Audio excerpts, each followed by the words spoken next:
Please stand for the Pledge of Allegiance. I pledge allegiance to the flag of the United States of America and to the republic for which it stands, one nation, under God, indivisible, with liberty and justice for all. Everyone, good evening. Welcome to the March 9th, 2020 meeting of the Board of Commissioners of Radnor Township. I will give notice that the board met in executive session immediately prior to the meeting now to discuss issues of both legal import and personnel. Public participation.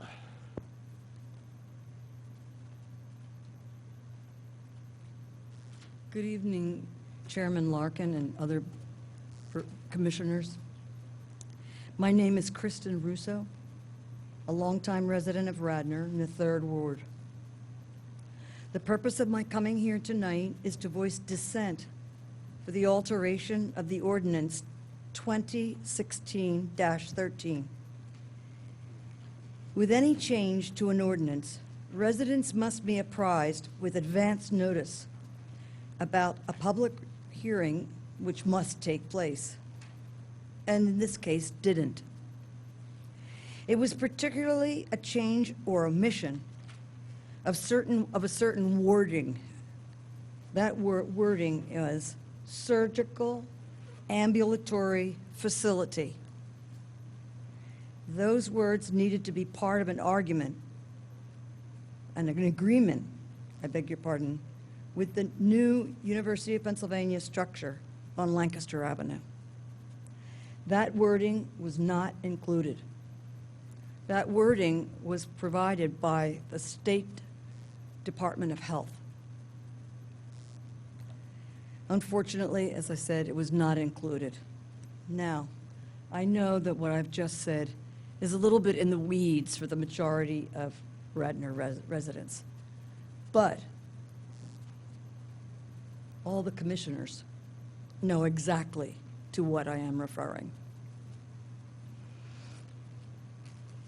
I know that the commissioners' meetings often go late into the night,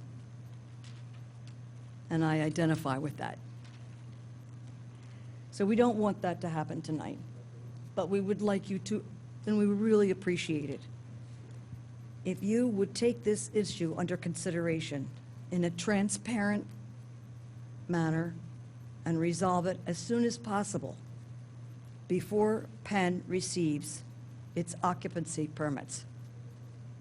Thank you.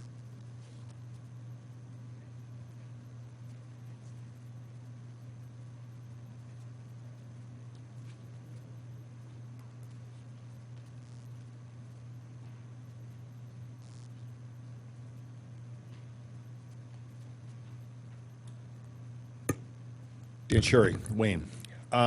Taking a look at tonight's agenda struck me in terms of the absence of two things, which, although distinct, I think are important to discuss as we start out here tonight. Unlike the past at least 3 board meetings, tonight did not include the Jack Larkin black box disclaimer encouraging, that's the term of art, residents to speak on issues confined to the agenda.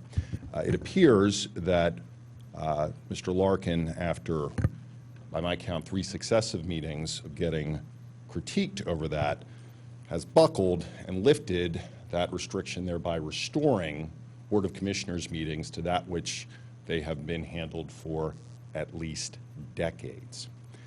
Now, while this is a positive development in that people who come to speak at meetings will no longer be constrained or be talked over during their opening comments at the start of the meetings, it also comes to a detriment. And that's because people who watch these meetings now realize that under the current leadership, constant humiliation and criticism will cause that leadership to move. That can be exploited, and that's not leadership in any meaningful sense. What this township, I would argue, deserves are individuals who stake out principled positions, thinking about foreseeable consequences and end results to their actions, and then being consistent. and not merely changing positions once they get humiliated. That's the antithesis of being principled.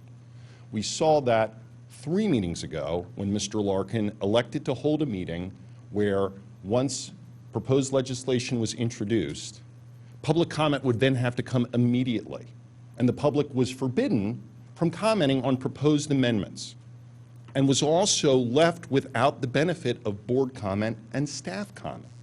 We went through a whole 4-hour meeting with that approach. The next meeting, Mr. Larkin got away from that, but nevertheless insisted in confining public comment at the start of the meeting without legislation backing him up. And that came to a second meeting thereafter with him going that approach. That's weakness.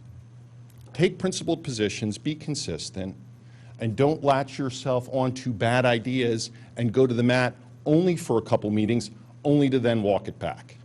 That's not principledness, that's timidity.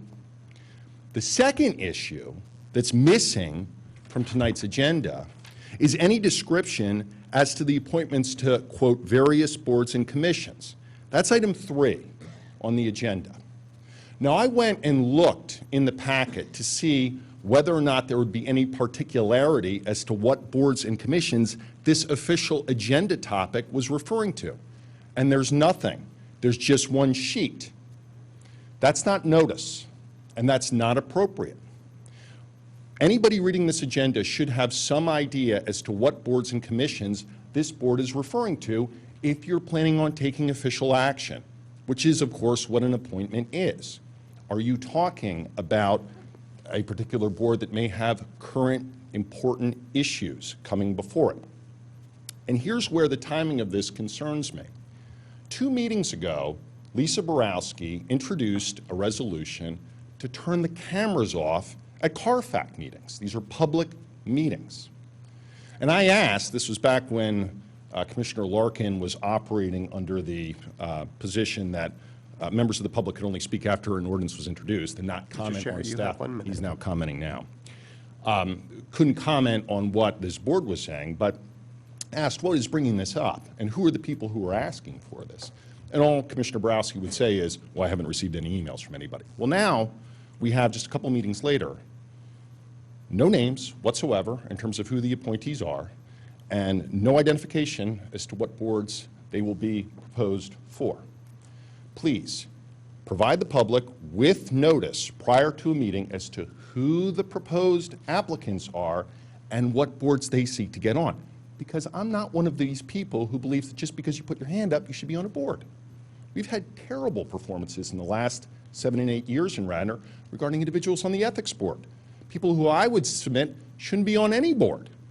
But in a minimum, people from the public should know who's up for this appointment. And seeing none, in the packet, Thank you, Mr. I Sherry. would Your respectfully time is submit up. that you should be, Thank you, Mr. Sherry. Your time is you up. should be providing the public with that notice. Just like Mr. Larkin is Mr. providing Sherry. me notice now that my time is up. Mr. Sherry, please sit down. That's one thing he has been consistent. Mr. Sherry, it's time to sit down now.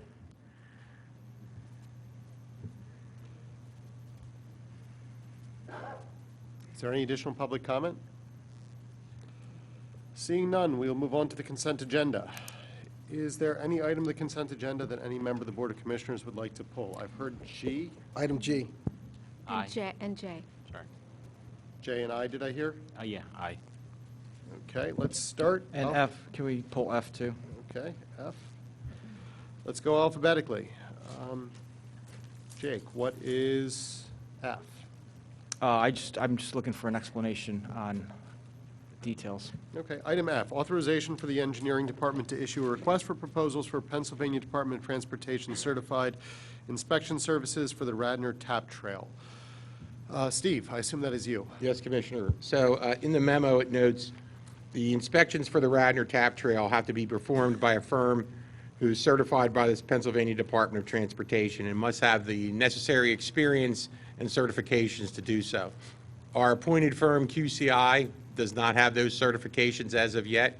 So I'm going to go out to RFP to get a larger group as we can and come back to this board with a recommendation on that. So basically what we're looking for is a Transportation Construction Manager 2. That's the PennDOT term for the person we're looking for. Whoever we choose, whoever this board chooses, will have to be vetted by PennDOT also. They have to approve them. And this is for inspections on the TAP trail. So approving this, does it commit us to anything? No, this just, if you approve this, this allows me to post the request for proposals on PennBid for any firm that's qualified, that wishes to put in a proposal for this function. Okay, I will so move. Is there a second? I'll second. Is there any commissioner comment? Hearing none, is there any staff comment? Hearing none, is there any public comment?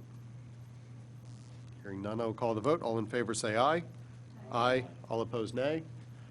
Motion passes unanimously. G, resolution number 2020-33, awarding the contract for the repair of the Roberts Road culvert to Loftus Construction in the amount of $555,000. I'm assuming this is also you, Mr. Norsini. Thank you, Commissioner. So this project, the Roberts Road culvert, has deteriorated over time. It was on an emergency basis. We were allowed to do design and permitting. That is complete. We went to bid, sealed bids on PennBid, and we did receive bids. If you take a look in the packet, there are pictures. You can see a rather gaping hole in the end wall. The arch ring is compromised. So, and there's other work that needs to be done to bring it up to today's standards. We received 4 bids, the lowest being Loftus Construction at $555,000. This project is noted in the 04 Stormwater Fund, and just for context, we had budgeted $759,000 for this. So currently, there's orange barriers along the side of Roberts Road at the culvert to keep traffic off of this area. I mean, the culvert's safe. We have a structural engineer from Gannett Fleming go out sporadically to take a look to make sure we're all right. We are, but we do need to get this replaced. At one point, we'll be closing the road. So, oh, can I ask a question? Oh, you want to get a motion? Yeah, also move. Is there a second? I'll second. Is there any commissioner comment? So I just had a quick question, Mr. Norsini. So this is Roberts Road. This is the part of Roberts Road that runs almost parallel to Bryn Mawr Avenue, where we currently have a massive construction project happening there, right by the bridge by Sacred Heart School. What's the timing on this? Because I think, you know, as much as we don't want to think that, people are probably using this as a detour. We've also got Darby Paley Road closed, and we know at least until May. I mean, the traffic on that side of town is, I know it's pretty bad right now because of the construction. So is this something we can approve and time it with some of these other projects? So maybe when something finishes up and we relieve a little congestion somewhere else? So what I noted in the memo is, with Bryn Mawr Avenue currently under lane restrictions and Darby Paoli Road closed, the request to award the project on March 9th, and then we will immediately provide an extension to the contractor. The thought will be he will have between June and Labor Day to finish this work. That does 2 things. The largest work zone on Bryn Mawr Avenue should be completed by then. They're doing 2 culverts right now. It'll be down to 1 culvert, so the work zone won't be as long. And we also have reduced traffic in the summer from buses and things like that. So with this board's permission, if you award the contract, I'm also asking if I can automatically give them an extension to start in June, as opposed to a few weeks from now. And you think 3 months is enough time to complete the project? The contractor, barring any issues, the contractor seems to think that's plenty of time. Is there any additional commissioner comment? Yes. Yes, Oh, go ahead. thanks. The Bryn Mawr Avenue schedule runs through August 2020, so can you speak a little bit to that overlap, what that's going to look like? So right now, there's 2 culverts under construction. That's the largest work zone. It's several hundred feet. Their intent is to complete those 2 culverts by June. Once they're complete, the work zone will shrink because then they're only working on 1 culvert, and there's actually less work on that culvert. So yes, the 2 projects would overlap, but I did discuss it with our staff traffic, and we thought this was the best way to get both things done with the least impact. There will be a road closure involved with Roberts Road at one point. There's no doubt about that, but it will be in the summer, like I say, when there's no buses running. Population is a little lower because folks are vacationing. We're okay waiting on this, but I wouldn't wait much longer than we planned. So we're trying to reduce the impact as much as possible, but there will be some impact. And will the traffic control lights remain on Bryn Mawr throughout the entire project while they're both going on? Yes, they will, until August. Thanks. Steve, just to confirm, you said this fund, the money's coming out of the stormwater fund? Yes, sir, it would be the '04 Stormwater Fund. Okay, and then my second comment is just on the creation of the agenda. You know, in the future, I would prefer a project that's, you know, over 500,000 not be put on a consent agenda, and that it be part of discussion as in the body of the meeting. Consent is usually based on what I think is going to be unexceptional. This is a large dollar figure. It makes sense to pull it and talk about it, but I don't hear there's a whole lot of pushback on it. No, but I think we should at least have a discussion about a $500,000 expenditure. Okay. Can I just ask one more question? So Steve, you mentioned that the road will have to be closed at one time. You guys will notify the residents in that area? And Absolutely, we'll post it. Commissioners whose wards are affected will be alerted right as we post it, absolutely. Is there any additional commissioner comment? Hearing none, is there any staff comment? Hearing none, is there any public comment? Hearing none, I will call the vote. All in favor, say aye. Aye. All opposed, nay. Motion passes unanimously. Moving on to J, Resolution Number 2020-35, sorry, I, which is what I started reading, any. Resolution 2020-35, authorizing the payment of change orders 1, 2, and 3 for the Emlyn Tunnel Park Comfort Station to Barclay Design and Construction in the amount of $6,650. Mr. Norsini again. So these were changes that occurred during construction. They weren't anticipated. The one for $3,050 is some electrical work.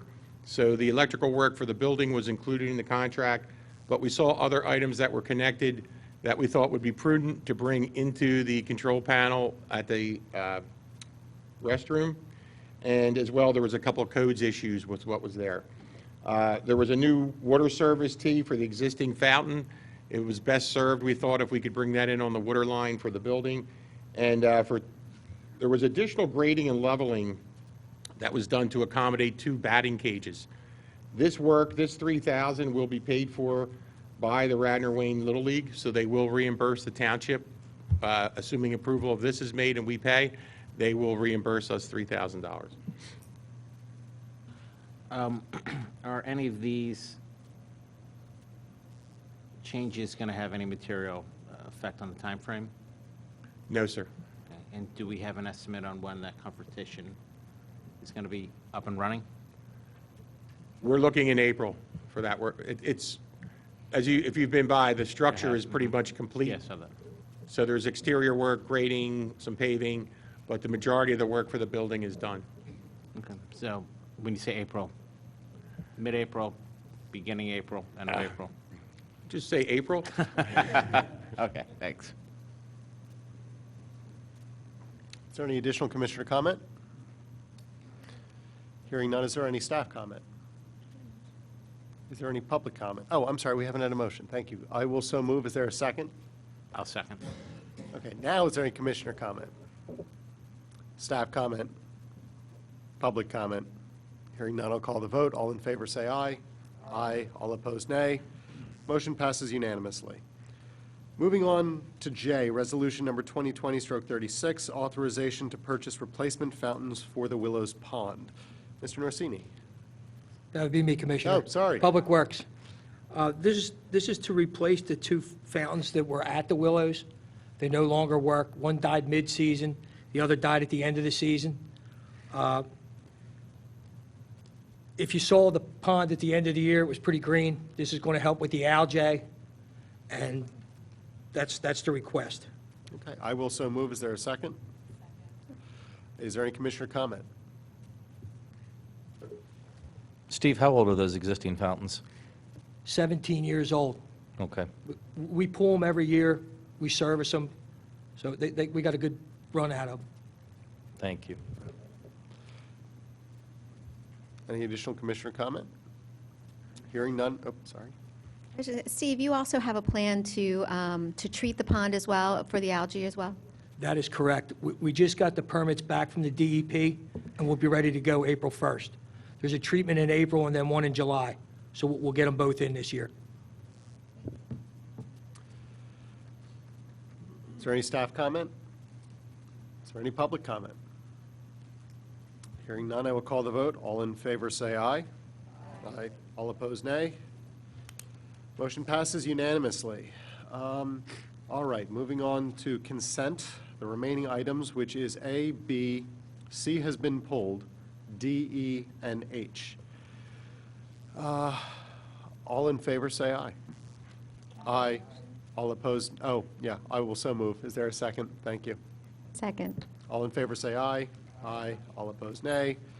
Consent agenda, with the exception of F, G, I, and J, passes unanimously. Moving on to item 3, appointments to various boards and commissions. We have no such appointments at the moment. Announcement of boards and commission vacancies. Number 4. We have 2 vacancies on the Citizens Audit Review and Financial Advisory Committee, our CARFAC. We have 1 vacancy on the Citizens Communications Council. We have 1 vacancy on the Code Appeals Board, the requirements for which are you must be either a master electrician, master plumber, or general contractor. We have 1 vacancy on the Design Review Board, 1 vacancy on the Environmental Advisory Board, 2 vacancies on the HARB, 1 vacancy on the Parks and Recreation Board, 1 vacancy on the Planning Commission, and 1 vacancy on the Zoning Hearing Board. Oh, and we now, as of today, I believe, have 2 vacancies on the Zoning Hearing Board. Thank you. If you have any interest in any of those positions, please reach out to our township's acting manager at wwite@radnor.org. President Larkin, if I could go back to number 3 and responding to Mr. Sherry's comments from earlier tonight. I don't, this is not a knock on you since January. This is how this agenda's always looked since I've been on the board. But I don't think it's a bad idea if we do 2 things. 1, we don't hold interviews and appoint on the same evening. And 2, if we are going to appoint, that we list the names of appointments. I think that's fair if residents want to come in and comment. If that's a motion, I'll second. Not really a motion, not really on the agenda, not really something we can vote on. But nonetheless, why don't we talk afterwards? I have some concerns about putting names on if we're not necessarily going to elect them, but let's talk after, fundamentally. Committee reports. 5A, approval of fee schedule, zoning hearing solicitor Constantine Z. Economides Esquire. I'm not sure who to throw that to first. Bill? Well, I'll take a swing at it, and then Mr. Rice can jump in and save me. Going back, well, included in the packet is a memorandum from Kevin Kachansky, our Director of Community Development, outlining that this appointment, the gentleman that's up for appointment tonight has been serving as the alternate solicitor to the Zoning Hearing Board for almost a year. And now this would appoint this person on a permanent basis going forward as the solicitor to the Zoning Hearing Board and establishing the fee to be paid for that service. And just to clarify, the board gets to approve the fee schedule. The zoning hearing board's already appointed Mr. Economides. They, because of the distinction between the township and the zoning hearing board, so there's no conflict issues. So he's been appointed, but you get to set the fee. So that's what's really in front of you, not the appointment per se, just the fee schedule that he has presented. And the longtime zoning hearing board solicitor retired, and Mr. Economides has been filling in on that board and has also been the hearing officer for rental housing appeals and other miscellaneous appeals that come before the township. Okay, I will so move. Is there a second? Second. Is there any commissioner comment? Did we have a resignation from zoning hearing board today? Is that what I heard? We do, yeah. Effective March 31st. So how many permanent members on zoning hearing board and how many alternates? Well, we have 2 vacancies, and our zoning hearing board has, oh, is it the alternate who's vacant now? Okay. The question being, do they have a quorum that they can meet? Do we need, Yeah, they have a quorum. They're 5 They have a quorum? members, All there's right, 2 so- alternates. Is there any additional commissioner comment? there any staff comment? Is there any public comment? Chairman, Board of Commissioners, I'd just like to thank you for consideration and You're assuming opposed to you this? approve it. I'm sorry? You're opposed to this? Absolutely not, no. I appreciate your consideration and the honor of serving your board, and look forward to working with that distinguished board. Thank you.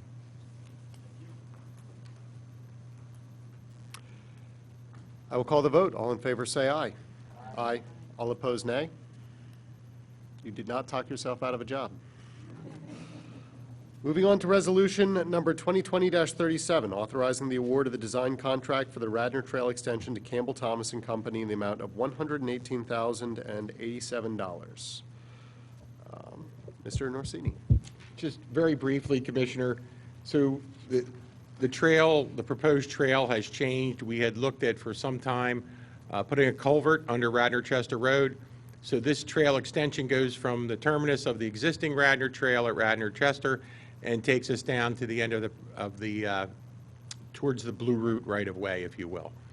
So a lot of work was done with a culvert under the road, very expensive, and our consultant, after some heavy research, came up with a better idea, we think. It's an at-grade crossing, but this means that this portion of the trail is going to have considerable redesign. And along with that redesign is permitting and many meetings laid out with the various volunteer boards, as well as the residents, PennDOT HOP, Shade Tree Commission. So this proposal before you tonight is to do the rest of that work, to come up with bidding documents to go to bid when that time comes for this project. If there's very detailed questions, I do have Mr. Bob Thomas in the audience, but that's the general crux of the project. All right, I will so move. Is there a second? Second. Is there any commissioner comment?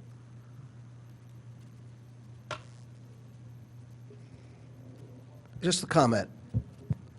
I thought we couldn't change anything without jeopardizing the grants. There's only minimal grants on this project, and they're not jeopardized by this.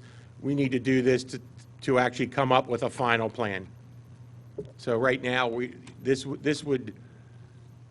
work would come up with our final plan that you can go to bid with, that you can try to get other grants with, but this work won't affect the small grants that we've received. Mr. President, I think we've spent a lot of time over the last couple of meetings talking about the TAP trail, and I believe that significant alterations to the TAP trail would have impacts to the grants. I think we might be confusing the two different trail projects. Is there any additional public commissioner comment? Yeah, I didn't know if Rich had a follow-on to that. Okay. So how much has been spent on this project to date?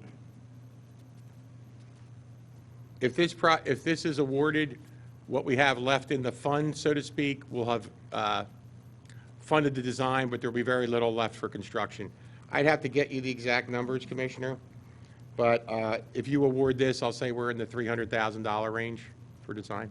And then what's And please don't take me verbatim on that. and so what's left that's been budgeted for this project? There'll be very little left. So this will have used the majority of the funds that we had for the project. So moving forward, once we have a final plan, we'll be able to go for more grants, larger grants, and hopefully be more successful. But if we don't get those grants, then it's That would be up to the board if they then it's wish an to fund it unfunded- with or without grants. it's an unfunded project. Yes, sir. And would we be looking to fund that in 2021? I would hope as this design progresses and as grants come about, I would like to be able to have Mr. Thomas's company apply for grants, obviously with this board's permission, to apply for grants as we get further along in the design. And if we don't fund this, where are we at today? What work has been done, what work would be completed, and what would that look like? If you don't fund this? Yeah. So what was designed for the trail was with the culvert under Radnor Chester Road, quite a bit of issues with Radnor Chester Road, meaning it being closed. And that was one of the things that was being worked on, because it was going to be quite an impact to have that north-south connector shut down for a period of time, as well as access to the trail for the construction vehicles if and when it's awarded. So right now, if this was not awarded, we would have a plan that I wouldn't recommend using when we could have one that will be easier to construct and also less expensive. So how come this wasn't identified prior to this point? We did identify it. It was part of the plan. But as we were working through it on the culvert, we tried many solutions. And I don't want to get too deep. There was a lot of moving parts, how big the culvert was to be able to take construction traffic. All these things affected costs. There's utilities, very sensitive utilities, water and gas, literally on the old railroad bridge that are there. So we had to look for alternatives, and I think what Mr. Thomas has proposed is a very viable alternative. All right. Well, Mr. President, this goes to a comment I made last meeting when Ms. Mulroney talked about her project that we did fund. We approved this. We're committing ourselves now to a 2021 project when none of us have had an opportunity to bring forth what we think are our priority projects. So for that reason, I have concerns, and I will vote against it tonight. Not that I'm against having trails, but that I'm against racking and stacking projects before we have a conversation about what we should be supporting in the 2021 budget. Okay, I hear and understand what you're saying. I think that's a legitimate point. I also hear Mr. Norsini saying that his hope is that we will have grants to fund this project in 2021. And of course, we as a board, to some extent, you set the anchor by building the design. That makes perfect sense to me. But on the other hand, we also have volition. We can choose not to fund this project if we don't get those grants. So it is what it is. Is there any additional commissioner comment? I'm wondering what the, sorry. Go ahead. I'm wondering what the timeline is for design. Like, when do you expect, if we vote yes on this amount, what do you expect to be finished with the design and ready to go for grants? So at this point, I'm going to call upon our topic area expert and well-respected trail person, Bob Thomas, if you don't mind, Bob. Thank you. Should I come up? Yes. Mr. President, while Bob's making his way up, I just want to touch on a couple things with regard to funding. The township borrowed roughly $518,000 back in 2016 for this trail, and then we added to that another $622 with our 2019 borrowing. So we're at $1 million in funding, roughly, a little bit more than that. So at engineering costs or design costs, I heard Steve mention somewhere in the $300 and some thousand ballpark. There are funds there's significant funds, it sounds like, to at least have a portion of this trail constructed. So the situation with this project's a little different than the interchange or the intersection project where we had no funding. This is something that has been contemplated by prior boards as well as last year with our borrowing. While it may not be enough to actually get the project, and we may need a grant or two to get it across the finish line, in terms of funding that we have available today, we're in much better shape on this project than we are with many other ones. Okay, I know you have a long agenda, so I'll be quick. The township just received notice in December of $232,000 grant from Department of Conservation and Natural Resources. That's in addition to the $50,000 received last year from the Department of Community and Economic Development.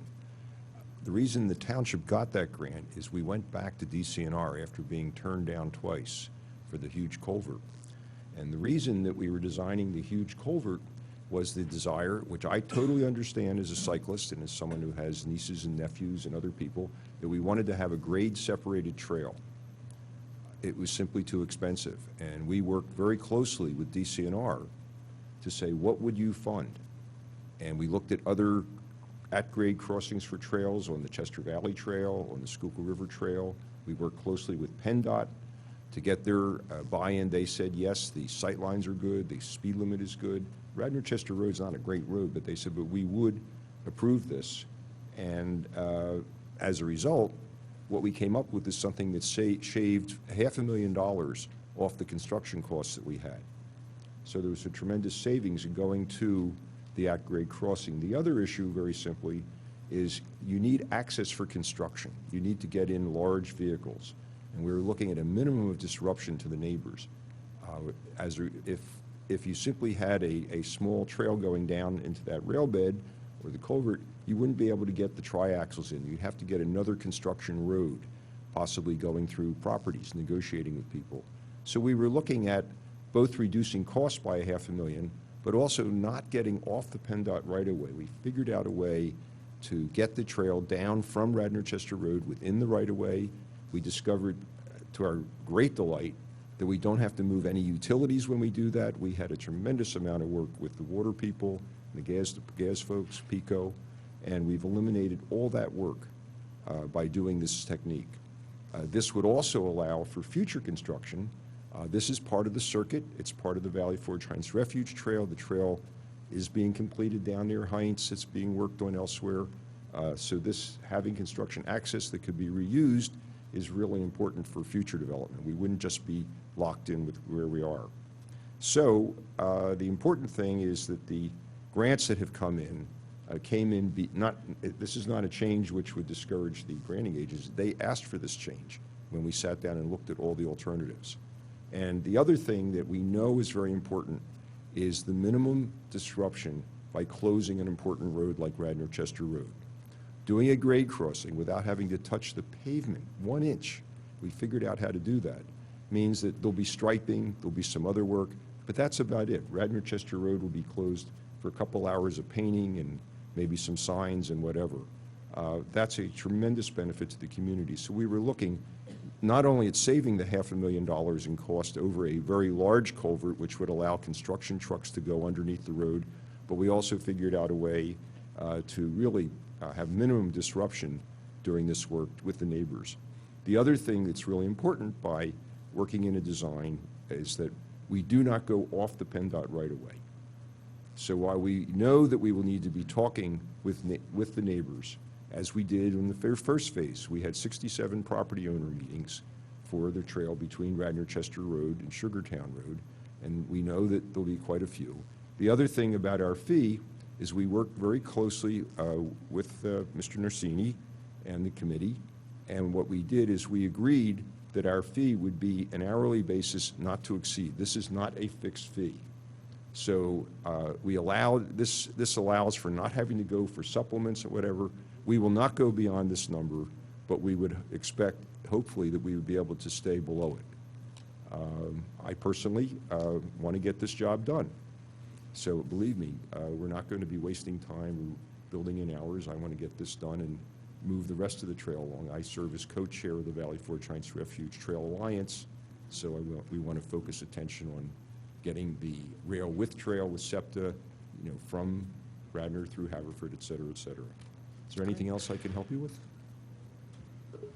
Thank you. Appreciate all of that information. It's very helpful. Just one question. The not to exceed 118,000, is that just for the design for the at-grade portion, or is that no, for all the way from where it is all the way to the Blue Route? It is, as Mr. Norsini said, it's design, permitting, it's all the landscape, environmental work, shade tree, everything.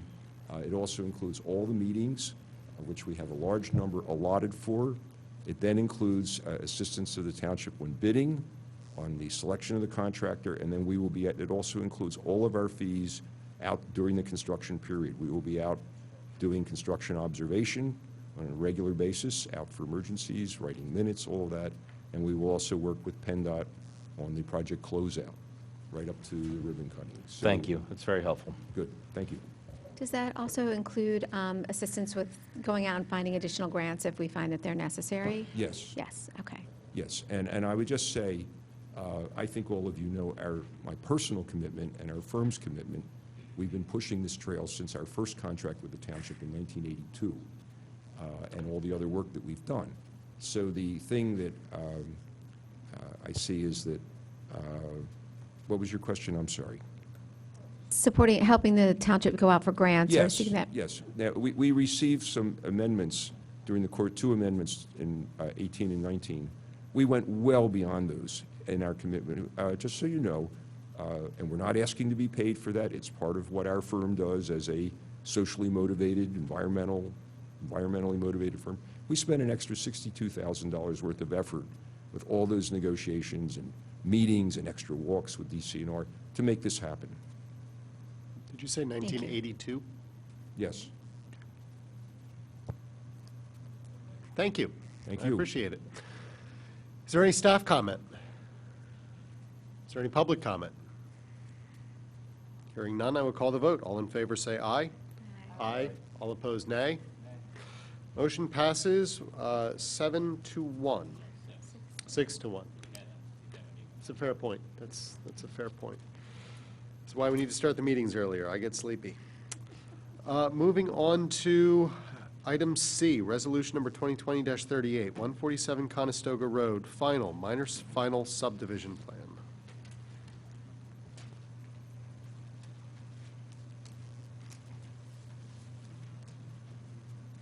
Evening, Nick Cornelia. You saw this plan, I believe, 2 weeks ago at caucus. I know there was one issue regarding the program used for stormwater. My understanding that's been resolved, and Justin, if you just want to maybe explain, and Roger could chime in on it, on what that issue was. Yeah, so it was first believed that it was a software issue, but I spoke to a representative from Gannett Fleming about 2 weeks ago, Laura Stone, and we've since received email confirmation that Gannett Fleming has accepted our explanation for that. Can you confirm that, Roger? Yes, that's correct. Yep. Could you maybe, Roger, just lead us into that? I hear that we've accepted their explanation, but there's going to be a lot of people, me including, who have no idea what the explanation is or what the issue was, because... We worked through all the design calculations and found that it met the code. Okay. Could you just give us a little bit more than that? I'm I think sorry. it was something to do with the software. Is that my understanding? It was What's the relatively new underlying software. issue? Are we saying that the building was going to be 10,000 feet tall? Are we saying that it was going to be a million cubic feet of water that was going to be on the property? What's the underlying issue? Justin, Yeah, so the issue was that we had difficulty proving that we were meeting the groundwater recharge, which is also known as infiltration of stormwater into the ground. And it was just a matter of describing my methodology to Gannett Fleming to their satisfaction. Okay. So this will not have an infiltration problem then? We won't need a waiver? Correct. Correct. No waiver required. Perfect. Could you say that into the microphone? That's a nice thing to hear. I want to give you the point. Correct. There is no waiver required of the groundwater recharge requirement. Okay, excellent. And the only other two issues that were raised, actually, by Gilmore was one that this area here, where the sidewalk is located, is on the property in the interior of the lot and not in the right-of-way. And Gilmore also requested a grass strip to separate the sidewalk from the roadway, which we're willing to provide and will be provided, this grass strip. And what we can do here, if the board so desires, and we'll do whatever the board desires, but we can give additional right-of-way along this line here, along the sidewalk line to the township. That would actually establish a new right-of-way here. The setbacks would still comply. We wouldn't have to need any variances or waivers of any sort. And it would just be for this area. And we would request, if that was taken, that we provide a 1-foot strip and a 3-foot sidewalk instead of a 4-foot sidewalk in this location. You may recall this sidewalk comes up here and then stops. It doesn't go any further than the property line. And there's no sidewalks on this side of the street. There's no sidewalks on the other side of the street. There is sidewalks down Conestoga, which we still be providing. There is a grass strip between Conestoga Road and the sidewalk of about 9 inches. We're proposing a 1-foot grass strip along Doyle Road as well. We would request, though, if this right-of-way is granted the township, that the sidewalk in this location, which again kind of goes nowhere, would be 3 feet rather than the 4-foot requirement under the code. And then we did ask for 2 other waivers that are listed. One's the right-of-way issue, which we are modifying if the board so desires to take it, to give the township this additional right-of-way here. And then the overall 500 feet of all markers being provided, and I believe we did provide a photograph of everything within 500 feet in the plans. Yeah, it's an aerial images in the plan. So they were the 2 other waivers that were required. Everything else is fine in all the comments. Is there any commissioner comment? Nick, I just want to make very clear. So there's going to be no additional runoff coming off this property, crossing Conestoga and going into the West Wayne Preserve. That's correct. Everything is infiltration, total infiltration, right, Justin? Correct, and it was a pretty conservative design as well to meet Radnor Township stormwater ordinance. Okay. So yeah, there should be no additional runoff. Okay, and the only other issue, and I just want to clarify, so line of sight from Doyle coming out of Conestoga, no issues with that? We're actually planning to clean that corner up. Right now it's heavily vegetated, and we're going to clear that, but still maintain the number of trees required per the plan. Yeah, actually, one of the comments was a tree was planted that may have affected the sight line in this location, and there was an agreement that that would be removed or moved so that it would not affect the sight line.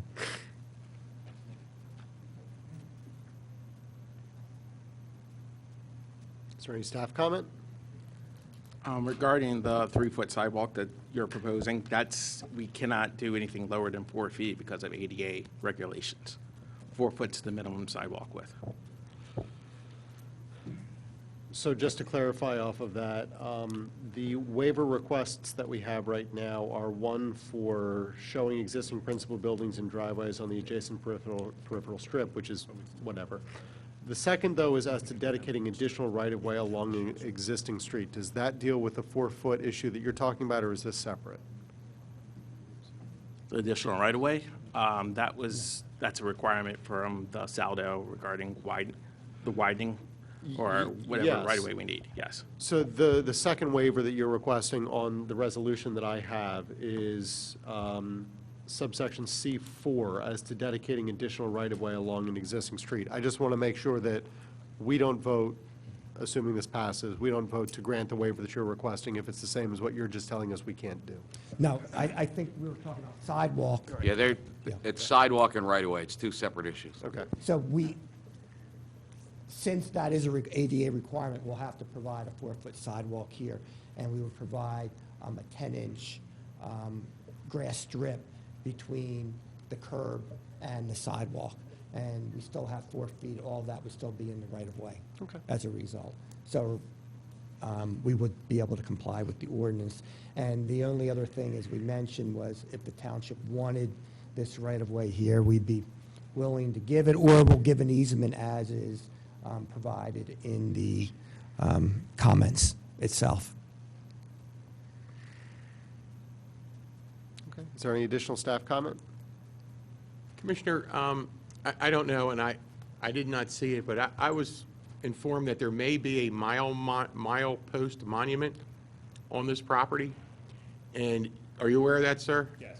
Would that be able to stay in We place? plan to just relocate it because it's going to be in the position of... Can you come up to the mic? Sorry about that. Definitely salvage it and just relocate it a few feet to the west outside the new driveway location. And we're definitely planning to save it. Thank you. Is that, Steve, is that when it says 10 miles to Philadelphia? or 16 miles. 16 miles to Philadelphia? Is there any public comment?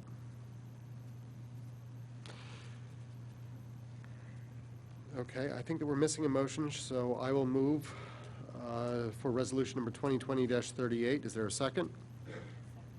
We've already had the various comments, so I'll call the vote. All in favor say aye. Aye. All opposed, nay. Motion passes 6, not 7, to 1. Moving on to 5D, resolution number 2020-39, 812, 822 Glenbrook Avenue, preliminary land development plan.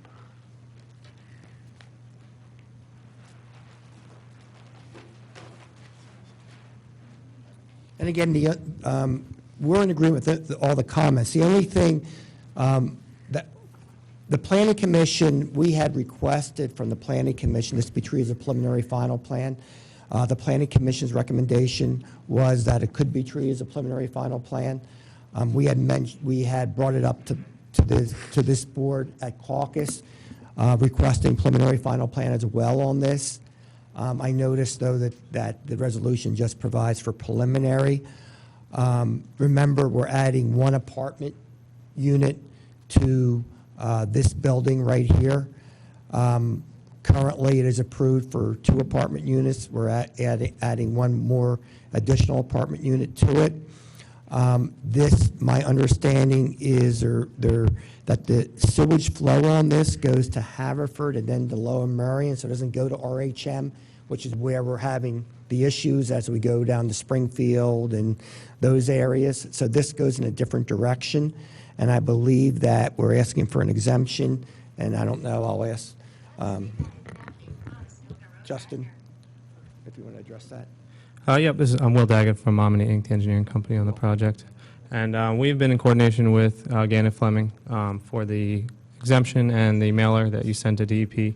And their latest from them has been just minor comments and approval from Lower Merion Township in order to get exemption. So I guess our only request here that different from what is in the resolution, this be considered as a preliminary final rather than just a preliminary. Excuse me, Mr. President, if I could. So I think one of the reasons why, in speaking to the solicitor, this went to preliminary versus preliminary final. There are outstanding items with DEP. I think they're workable by the applicant, but there's quite a few regarding flows, past buildings, and I think you can work through them. So aside from Lower Merion or Haverford approving your flow, you still have to address the DEP letter. But we're certainly willing to condition it on addressing the issues raised by DEP. Point of order, Mr. President. I think it calls for preliminary only, so I don't think we can consider preliminary final. It does. I think the request that he's making is that one of us move to amend the resolution. I hear exactly what you're saying. I intend to vote in favor of preliminary. I will not myself move to amend based on what Mr. Norsini has said. But let's open it up to Commissioner comments. Someone else may do so. Not limited to the issue of amendment. Are there any questions? Are there any?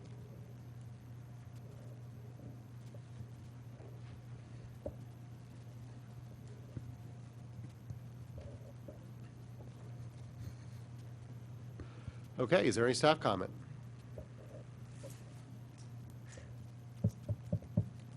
Is there any public comment? I will move for resolution number 2020-39. Is there a second? All in favor say aye. Aye. All opposed, nay. Resolution passes 7-0. Moving on to ordinance number 2020-09, introduction, amending and restating Article 1, Chapter 260 of the Radnor Township Code relating to amusement tax. I will move for the introduction of the ordinance. Is there a second? Second. Okay. I'll get this started by saying that we have an existing amusement tax on the books in Radnor Township. There are a couple of typographical errors in it. There's a couple of legal issues that we'd like to clean up. This is us doing that. Mr. Rice, do you have anything that you'd like to add? Or I know that this was originally going to be Jenny Brown, but unfortunately she has a family emergency. You are the closest person to her in the room right now, so unfortunately I'm tossing it to you whether you're prepared or not. Yeah, let me just give a little bit of background.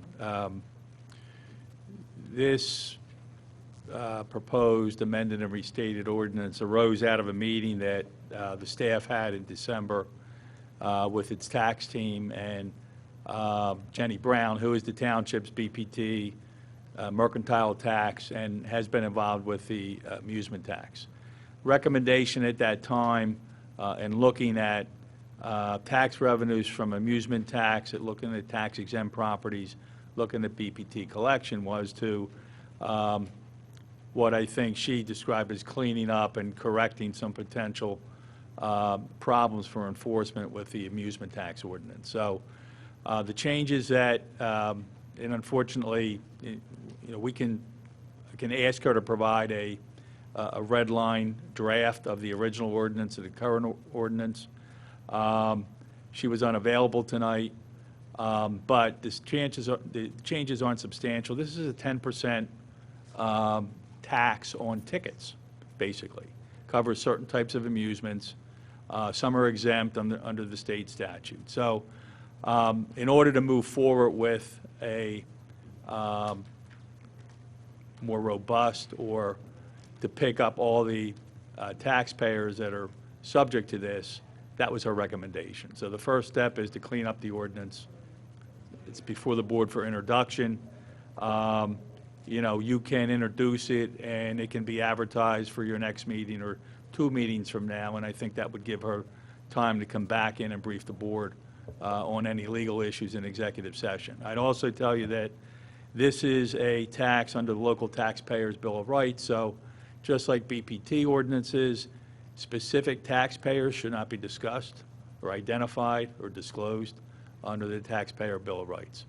So it's I wouldn't say a major overhaul, it's a cleanup for some consistency issues and some enforcement issues, which she's recommended. Is there any commissioner comment? Well, Mr. President, I appreciate you bringing this forward and identifying that this is on the books. I have concerns with unintended consequences if you, well, I have two main concerns. One, enforcement. I think we're going to get to a point where we are enforcing on certain groups and organizations and letting others slip and slide, going after what is perceived as bigger money and letting the smaller organizations, if they don't report, it probably costs more to go after them than it would be to collect. So I have concerns about applying this for what I think is going to be a certain percentage of those organizations that are doing these amusement activities. The second issue I have is the unintended consequences. So I have concerns that by enforcing an amusement tax, we're going to be taking money away from other areas of the township. So, for instance, if you're going to a sporting event, and now that sporting event costs additional money, what are those spectators not going to do after the game? Are they not going to go into our center of town, eat dinner, shop in our local shops, et cetera? So for that reason, I would, at this point, I would offer a motion to rescind the amusement tax and come back and look at other ways to raise additional revenue. Second motion to repeal. Okay. I don't think that we can actually move to repeal an existing ordinance. Do I understand that you guys are moving to amend the existing proposed ordinance to instead be redrafted as a repealer? Yeah, we're amending it so that it's completely blank on that page. Correct. So you would be proposing an amendment, not proposing a motion to repeal. Do I get that It's, right? in effect, it's an amendment that equates to repeal I hear you. and removal. All in favor, say aye. Aye. All opposed, say nay. Nay. Motion fails for lack of a majority. Responding to your comment, I hear what you have to say. We have the existing tax on the books. I have real concerns with the township relying exclusively on property tax, because property tax is regressive.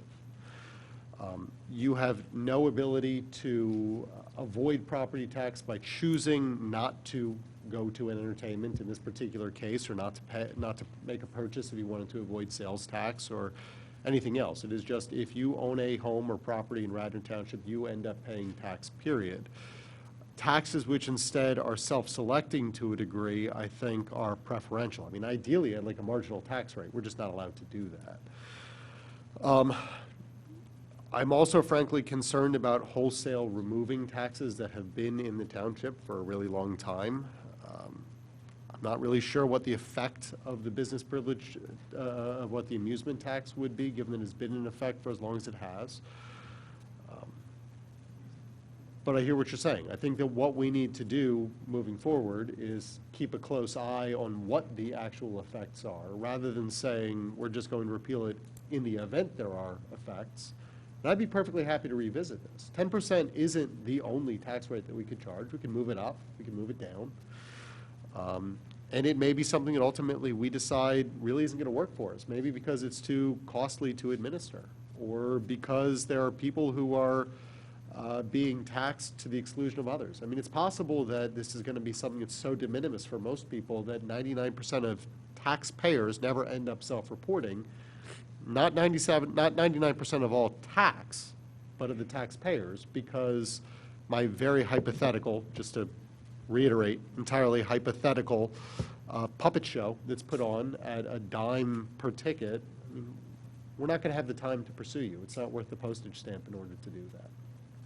So anyway, that's where I am. Don't want to belittle your comments. I think that they make a lot of sense, but I just personally can't remove an existing tax in the township and the year after we've just raised the taxes on residents. Mr. President, I'll echo your words, and Commissioner Abel, I absolutely see your point of view on this. I don't feel that I'm in a position, have enough knowledge based on this short conversation to say that we should enact a whole-scale removal of this tax. Township Manager White, Solicitor Rice, a few others have said, well, Upper Marion, Tredyffrin Easttown, many of our neighbors have this tax on the books and are effectively collecting on it. To your point about do we go after only, the large fish, and what happens when the small fish say, I'm just going to negate this and go around it. I think the pressure is that it is a self-reporting tax. So, communication is number one in terms of it. But I hear your points. I just don't feel that I have enough information right now, and I think that we need that information to determine whether or not a whole-scale removal and rescind of this tax makes sense in a time when we are looking at tax increases, and every Board of Commissioners meeting that I've attended and now participate in, the message is that, we need revenue. And this seems like an obvious one that's out there that we should investigate before we do a wholesale rescind of it. Well then, why not put a moratorium on it? Why not have a discussion with the stakeholders and have a better sense of what is out there and what the unintended consequences could be? And, if we're, the only way to get our numbers right isn't just by raising or collecting revenue. We could also look at making cuts. Mm-hmm. Well, I just question whether we need a moratorium on something that's not being collected right now. It sounds like people are not self-reporting, and Yeah, so that's the issue. So why move this forward? Why not continue to have a discussion and not have a June 1st, 2020 start date? Well, we need to address that question specifically. I think that we need to start collecting the taxes that are due. If the proposal is, why don't we just pause on amending the existing proposed ordinance, or rather enacting the existing proposal, which would have the effect of amending the existing ordinance, we already have the tax in place. So I guess you specifically suggested a moratorium, and that's what we would have to do. But effectively, that's what we've had for the past little while. And our numbers suggest that we're missing in the neighborhood of $400,000 of taxes that are actively due to the township right now, which could go to things like cleaning up the Wayne Business District, which could go to the Radnor Trail extension that we just talked about, which could go to any number of different things. But so 400,000, how much is it going to cost the township to go after that? I mean, obviously, I can't answer that question. No one could. It could cost as little as we send letters out and people say, oh, you're right, we forgot about that. it could be a knockdown, drag-out fight where we end up having to spend a lot of money on sending a solicitor out to fight it. But what I know is, if the proposal is we never try and collect taxes because it might cost money, we're very quickly going to just become not a township anymore. We've done okay the last several years that it hasn't been collected. We have by raising taxes on residents. Or by not cutting spending. That's true. We could cut spending. I spent a lot of time with the budget last year, going over it with Bill White, and there's not a lot of things that we were able to identify that we wanted to cut. And there was not a single, there was one single item that we were able to identify that at least one commissioner wanted to cut, but there wasn't anything else that we as a group got together and said, we really no longer need police protection in the township, or clean roads or anything else. So, can I just ask, I'm sorry, were you guys done? We're done? Okay. So my question is, I don't disagree with what Commissioner Abel's saying. I have concerns about this. But I don't disagree with what the others are saying, that we do need to look for additional sources of revenue. So, but rather than just have anecdotal information, this is going to impact this person, this is going to impact this person, if we, I believe if we do introduce it, then we will have that opportunity to have those conversations. People will see it, it'll be out there. What can we do as a township to let people know that this is, has been on the books, this is, has been introduced, so that we can hear from the constituency? Also, is there an opportunity, Mr. Rice, once we've introduced this, can we change it before we vote on it?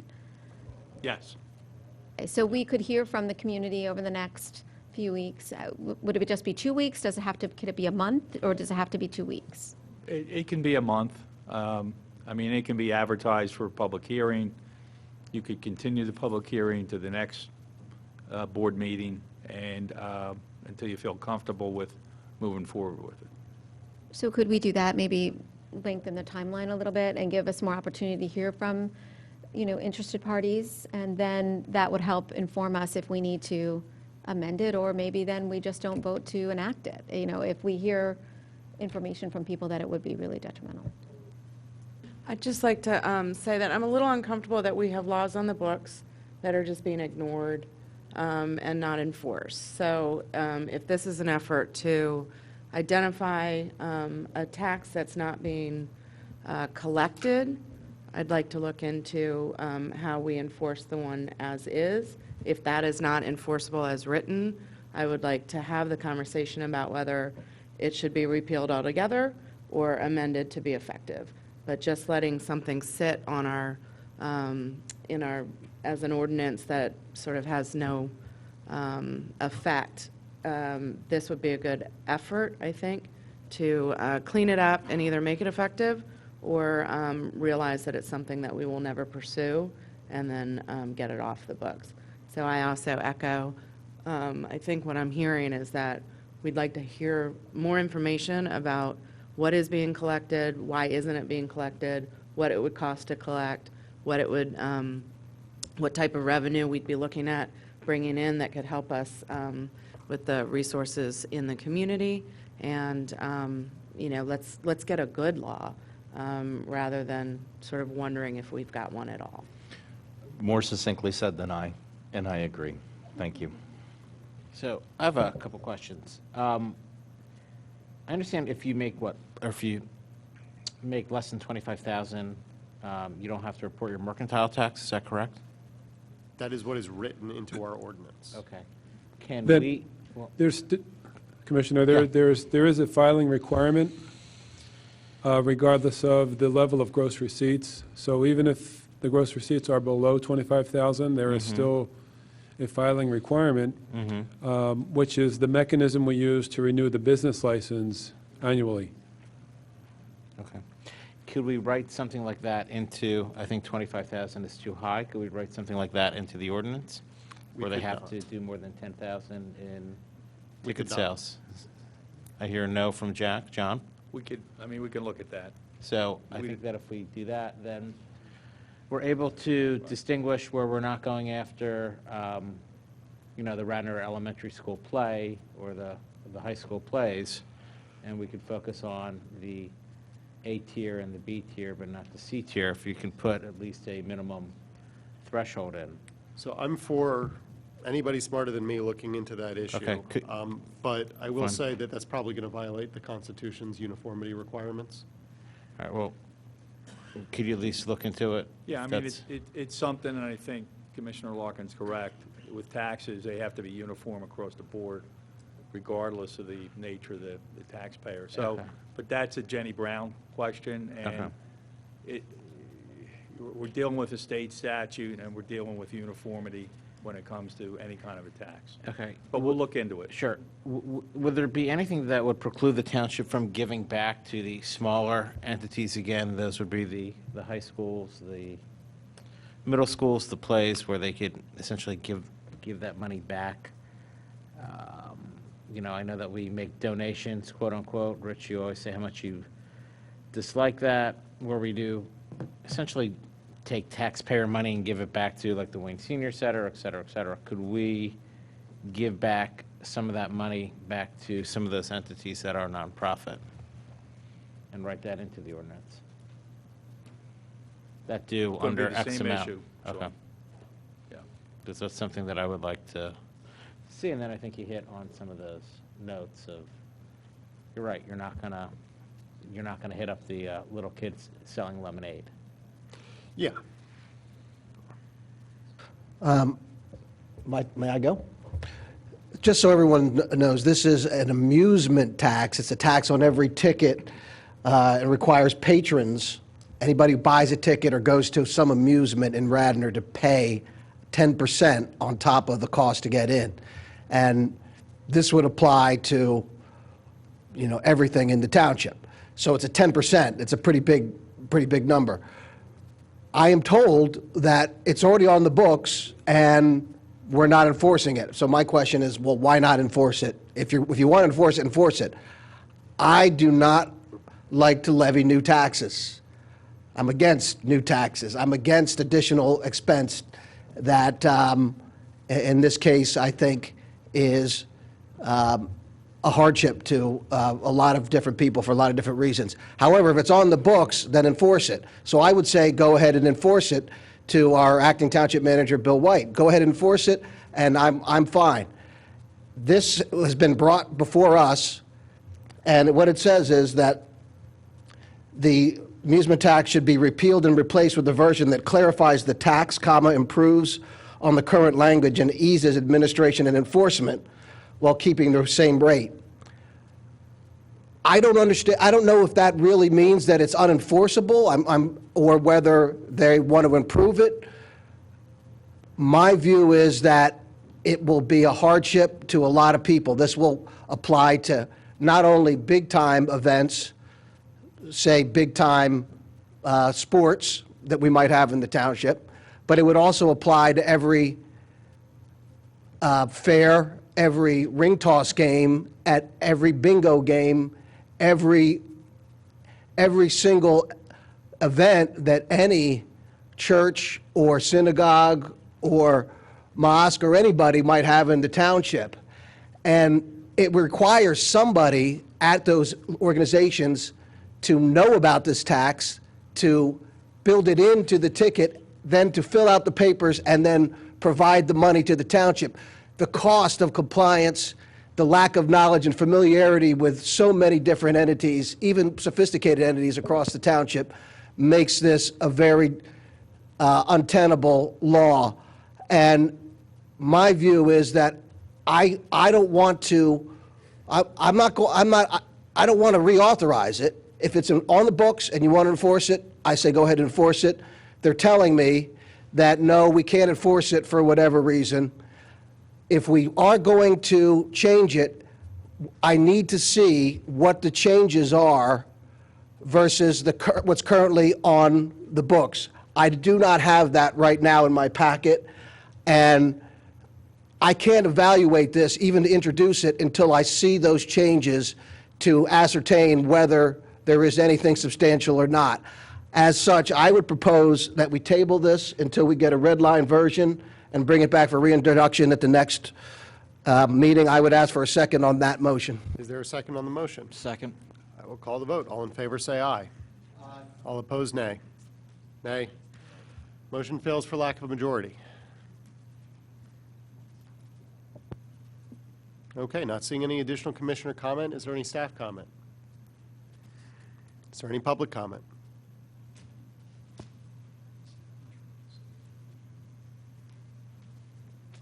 Dan Sherry, Wayne, what are you currently proposing? I mean, there's been just gobbledygook after there's been a very clear motion to amend by Commissioners Booker and Abel to get this off the books entirely. Everything else thus far has been disorganized pablum. There have been a number of commissioners up here who said that this appears to be confused, this appears to be unworkable, but you're still introducing an ordinance. Commissioner Booker, and I didn't hear anybody refute him, said, I don't even know what particular stylistic changes you are making to the language. I did hear, in a moment of clarity, from the Fifth Ward Commissioner, the idea that this has been on the books, and I think, Madam, you were expressing some level of discomfort that you didn't really know why it hadn't been enforced. If this has been on the books, and it has been on the books, at least per review of the code for a while, you should start with explanations as to why it hasn't been enforced. Specific rationales, not, albeit with the disclaimer from Commissioner Larkin that, oh, this isn't meant to be condescending, but 10-set puppet shows. That's what we're hearing tonight in terms of a rationale to introduce an ordinance to address something that's already on the books. You've spent a lot of time at meetings, and I'm sensitive at this because my time at this lectern gets cut off by Larkin talking away on something that it appears you don't have any idea what you're about to do insofar as introducing it. For the Third Ward Commissioner, you seem to be disinclined to go with the amendment proposed by Commissioners Booker and Commissioners Abel in terms of getting it off the book. So you're going forward with an ordinance, even though you seem to be agreeing with the Fifth Ward Commissioner that this really needs to be getting looked at, and she's uncomfortable, at least it appeared, in terms of moving forward with any introduction. Do you understand the importance of having a clear agenda? Can anybody articulate to me right now what exactly you're going to be introducing, other than something, to look into something? I would be angry if I was up here and having to vote on something without understanding what it is I was voting on. I heard Commissioner Fari ask the solicitor, hey, can you look into whether or not there can be a minimum amount? And I heard from the solicitor, sure, we can look into it. And then Commissioner Larkin said something, and, oh, wait a minute, maybe that wouldn't even be feasible under Pennsylvania law. This haphazard approach to legislation doesn't serve anybody. It's wasteful of time.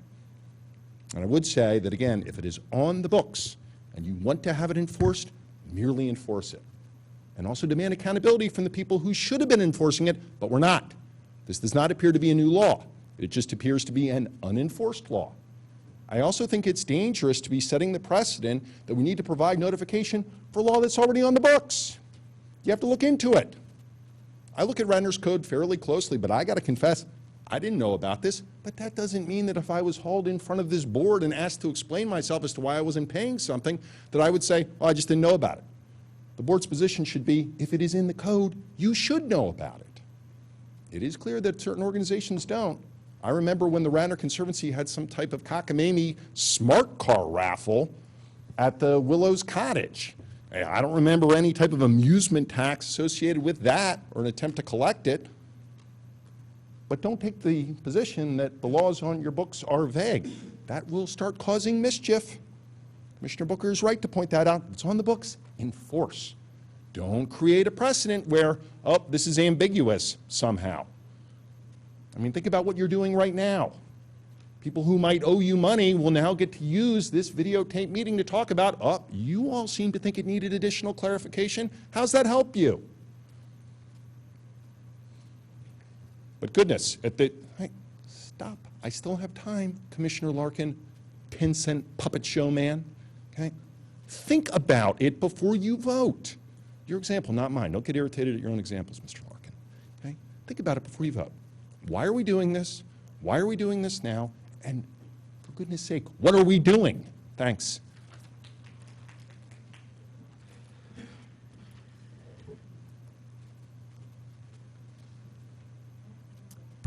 Susan Stern, Midland Avenue. As you're considering this regulation, which I do understand has pretty far-reaching implications for a variety of institutions, I read briefly through it, and the couple of things that struck me, one is that it's, the way I read it, each event requires the producer to secure a permit, and the permit's anywhere from $10 to $15 or maybe $20. And it's not clear to me that, does that mean every single event that a producer has? So for instance, one of your local private schools has an event, and they're going to do 4 showings of their spring musical. Do they have to have 4 separate permits? Do they have to pay the $20 fee for each permit? So I just would ask you to clarify some of the language around what it might mean to secure these permits. I think in some respects, to have to seek a permit and pay the tax, that's burdensome.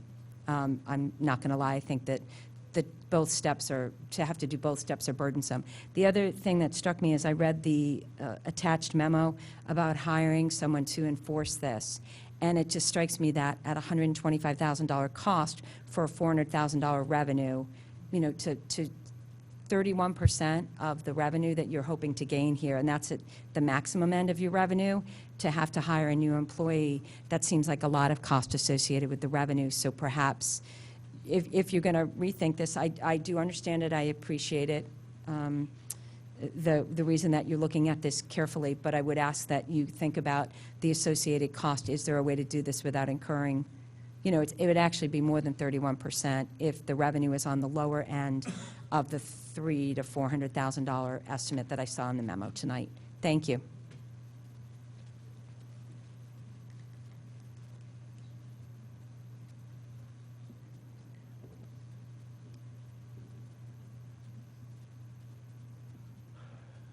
Is there any additional public comment? Hearing none, I will call the vote. All in favor of introducing ordinance number 2020-09, say aye. Aye. All opposed, nay. Motion passes 5-2. Moving on to resolution number 2020-40, amending the township's organizational chart. This is, again, something that I've asked to bring forward based on some comments that I got from Jenny Brown, the township's 511 solicitor, Act 511 solicitor. I'll start just by correcting Ms. Stern, one of the comments that you made, although I understand exactly why you made it. The concept that this person would have would not be just to collect the amusement tax, although that is an Act 511 tax. It would be to work with our existing finance department to collect all of the Act 511 taxes, which include both business privilege and mercantile taxes as well, and they would be the overwhelming lion's share. We get in the neighborhood of $13 million worth of BPT and mercantile tax. The additional $300,000 or $400,000 that the amusement tax would generate would be very meaningful to the township, but as compared to the other Act 511 taxes, it's a drop in the bucket. Basically, the feedback that I have gotten from Jenny Brown, who is our Act 511 solicitor, as I've said, is that, first off, we don't know how many people in the township are not paying their Act 511 taxes. We could not know that information almost by definition because it's a self-reporting tax. What most of the other townships that she works with have done is hire 1, 2, or 3 people whose full-time job is to know what's going on in the township in terms of businesses, to be on the internet figuring out who is paying their taxes and self-reporting, keeping track of the self-reports that do come in order to determine if there are ups and downs from year to year that would suggest that someone is under-reporting improperly. And then that person would try to enforce at the township level. If the enforcement is unacceptable, they would pass it to audit. Audit would then go in and actually look at the books. If audit determines that there is a discrepancy or a failure to file, they could then, if there's not a amicable resolution, they would then pass that to the solicitor to enforce in court. I'm going to ask Bill if you could let us know a little bit about the process that we went through in the final months of last year with respect to the Act 511 taxes in order to get that number up to where it ended. Are you referring to the budget process? Yeah, so my understanding, and I really hope that I'm right, because I'm leading into this, and it's going to be embarrassing if I'm not, but my understanding is that we ended the year thinking that we were going to be short, and then we kind of went out looking for people who had underpaid or failed to pay their Act 511 taxes, and we found some people. Well, while we did have some audit proceeds late in the year, we still ended up short for 2019, and that's been the case the last 3 years. So that's the direct answer to that question. If you'll permit me just a little bit more explanation in terms of how the process works day to day. And I know it's difficult. We've used Jenny Brown's name quite a bit tonight, and she's not here, so she's a bit of a mythical character at this point. But everyone should know that Jenny Brown has served Radnor Township for the better part of 2 decades as the Act 511 solicitor. She has knowledge of this program going back to its beginnings, and so we rely heavily on her, not just her legal guidance, but also her judgment in terms of how it should be administered. And Jenny has, and she would agree with this if she were here, has said from the moment that I started with the township back in 2010 that Radnor under-resources its Act 511 program. That was born out of, prior to 2008, the township had a dedicated Act 511 administrator, a person whose job was solely to administer the tax. And they work closely with the solicitor and the auditor on the compliance side. After 2008, when the township went through a change in management and also some budgetary constraints, a lot of the positions were eliminated administratively. What came out of that was a lot of shared positions. So we have one person that wears multiple hats. And Mr. Tate, who's here tonight, is one of those folks. Not only is he Assistant Finance Director, but he's also our HR Manager. And as Assistant Finance Director, he's asked to not just administer the Act 511 program, but he also administers the annual independent audit, as well as all of the other aspects of HR, which with 125 full-time employees and roughly 100 retirees, one would argue that a full-time HR manager would not be out of the realm of reasonableness. But Bob is wearing both hats.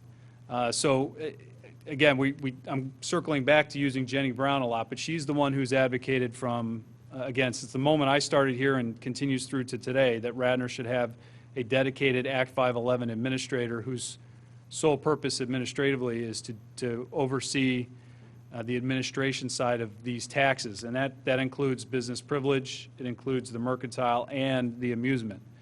And just like any other law that the township is charged with enforcing, it comes down to resources available for enforcement. We would probably do a lot better catching speeders if we had more police officers out enforcing speeding.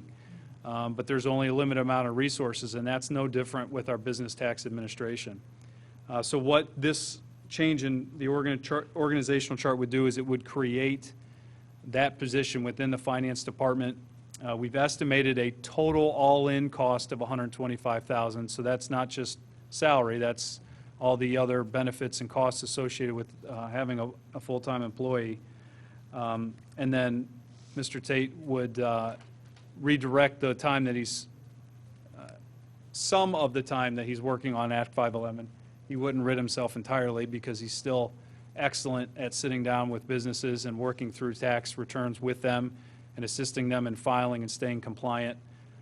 We would still ask him to continue to do that, but he would be able to focus more time on audit, the independent audit, the financial audit of the township, not Act 511 specific, and then some of the other duties that he has, including, again, HR. So that's the reason why administratively this position is needed. So I'd like to add 2 additional points to what you've just shared with us, which is the factual basis for a lot of this. I have an email from Jenny that I wanted to share, not verbatim, but she's identified 3 different municipal entities. Their names are redacted, but she thought that it was worthwhile for us to know. There's a school district which began an enforcement program in late of 2018. Their first full-year revenue from 2019 was up 58%. There is a township, which she's calling Township B, Their year one revenue was up 38%. Their year two revenue was up 85%. 10 years into the program, revenue is consistently up more than 100% from before the program. Township C started another enforcement program in 2017. Year one revenue is up 19%. Year two revenue is up 39%. Year three revenue is up 44% from before the program. So she goes all over the state and she gets programs like this set up. She knows whereof she speaks when she's talking about this, and I trust her when she tells us that we need to do this. Moving off book a little bit and speaking for myself. Mr. and not President, for- did she identify any townships or entities that entered into this program and didn't show multiple? She has tens? not told me that any such entity exists. And to be clear, she's already our solicitor. She's not trying to sell us something. No, I know, but I mean, if I'm trying to sell a point too, I'm going to give all the positives and maybe. True, but like I say, she's already our solicitor. She just wants us to do better. The other point that I want to kind of close on in terms of my now quite lengthy introduction on this is that I think that it's a bad idea for us to have a tax which we are not enforcing like the amusement tax, but I think it's a far worse and more pernicious idea for us to have a tax which we are enforcing unevenly. If I'm running, I'm not going to use names, because even though my example would be hypothetical, I don't want to run afoul of even a risk of violating the individual identifiable taxpayer restrictions. But if I'm running Bar A, and Bar A pays the business privilege and mercantile tax, and Bar B right down the road from me does not, Bar B has a very clear competitive advantage. They're able to use that savings in order to put it into additional servers, additional discounts, whatever else. And then not only am I paying the tax, I get less custom as a result of my paying the tax, which is very unfair. So what I'd like to do is make sure that this is a tax which is enforced uniformly across the township. And the way to do that is to make sure that we have the proper personnel to get it done. So I'm going to stop talking for a little while and open up to the rest of the commissioners. I just have a quick question. Mr. White, what percentage of our budget or revenue comes from business privilege tax or the Act 511 altogether? Well, the Act 511 in total is a little over 40%. But that also includes the realty transfer tax, which is $2.75 million. So that's a pretty good chunk, and that's somewhat unaffected by tonight's discussion, since that's overseen by the county. So we'll call it a third of our general fund revenue. And the one other qualifier to that is, we've talked about this for years and years, is that our reliance on those business taxes has grown, in that it is funding initiatives like the OPEB funding plan, the OPEB funding plan. To the extent we have annual capital money per year, we've been able to add that because of increased revenues on the business side. On some of these other initiatives that have been added to over the years, we've done so in reliance of the business taxes. And where we've felt the rub the last couple of years is that as those taxes have regressed, our reliance has become a problem, and we've had to shift towards real estate taxes to keep those programs going. So if the discussion of cuts and reducing spending, I would suggest that those be the first things we talk about if we're backing up on some of those, because they're in place because of our reliance on these revenues. I'd like to add a few comments. First of all, so everyone knows, we're talking about the business privilege and mercantile tax imposed on Radnor for all businesses that are either operating a business for the privilege of operating that business, or mercantile tax on the gross receipts from transactions of sales or et cetera, a mercantile practice. It's 3 mils. That's $3 per thousand of gross revenue. That is applied on every dollar, whether you make money or not. So a business in Wayne could make $100,000 in the month of February. If it had $103,000 in expenses, it still owes the $3,000 for that month. It's a tax that's imposed whether you make money or not. There's no deductions. It's a gross receipts tax, and it's actually prevalent in Pennsylvania, but rare throughout the rest of the country. It was something that used to be decades ago prevalent in the United States, but really still a vestige of it here. It is very burdensome on business. Ours at 3 mills, $3 per thousand is higher than anyone else's in the area. And we do rely on it to the tune of about $14 million a year, and it's imposed on all the businesses. So when you go to a restaurant in Wayne, you buy a piece of clothing in Wayne, or you do anything within the township, any business that's transacted, really built into that is this gross receipts or absorbed by the provider of services. What I will say is we have been aggressively enforcing this tax since I've been on the board for 5 years, aggressively. We have gotten down to nearly every small business, and I know personally my church has a mansion which is used for weddings. It's right adjacent to the church. It's on King of Prussia Road. I live on King of Prussia, so I live on Bell Road, so people probably know where it is. Our church was even audited, and we were found to be lacking in the payment for the little bit of revenues for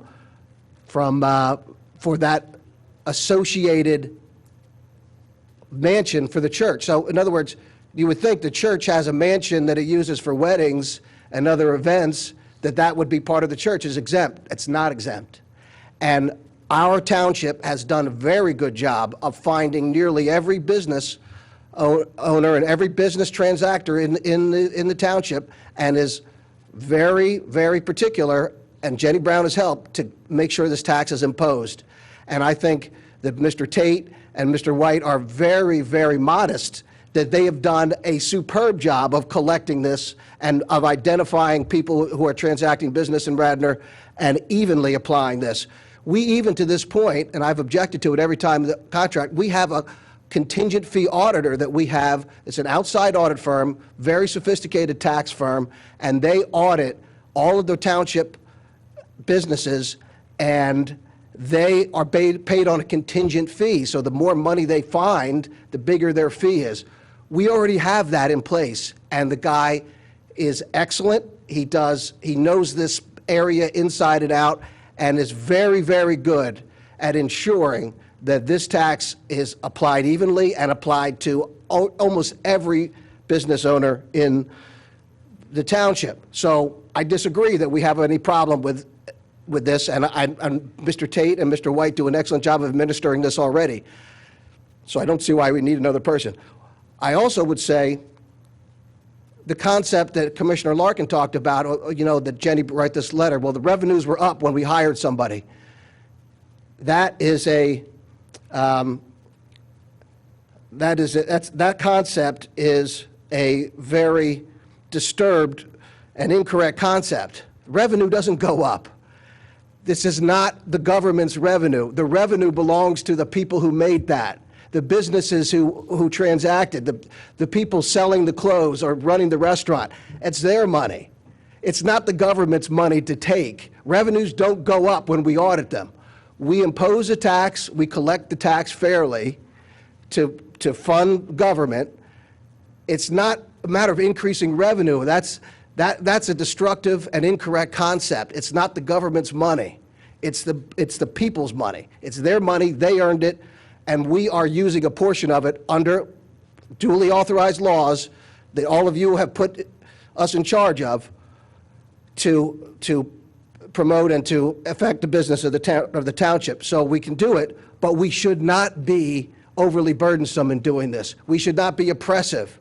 We should seek to get the right number on the taxes. So that concept that we're going to raise revenue by hiring somebody, I think that is incorrect. It's a totally distorted concept of how and who makes the money and whose money it is. Again, we have administrators already. Mr. Tate, Mr. White, now the township manager, has been an excellent finance manager and knows the taxes, and Mr. Tate knows the taxes, knows the businesses very, very well.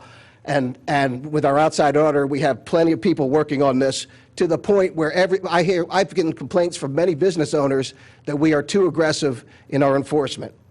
I would also say we are not administering this BPT, business privilege and mercantile tax, unevenly. It's very evenly applied to every business. So I would not recommend spending $125,000 for a permanent position at the township that never goes away.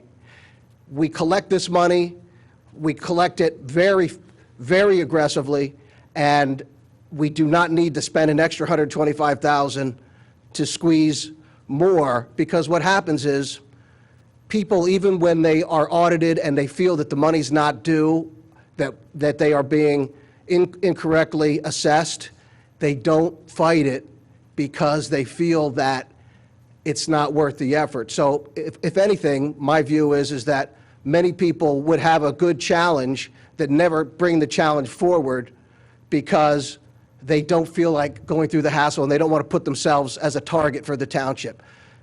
We don't need another person to enforce this.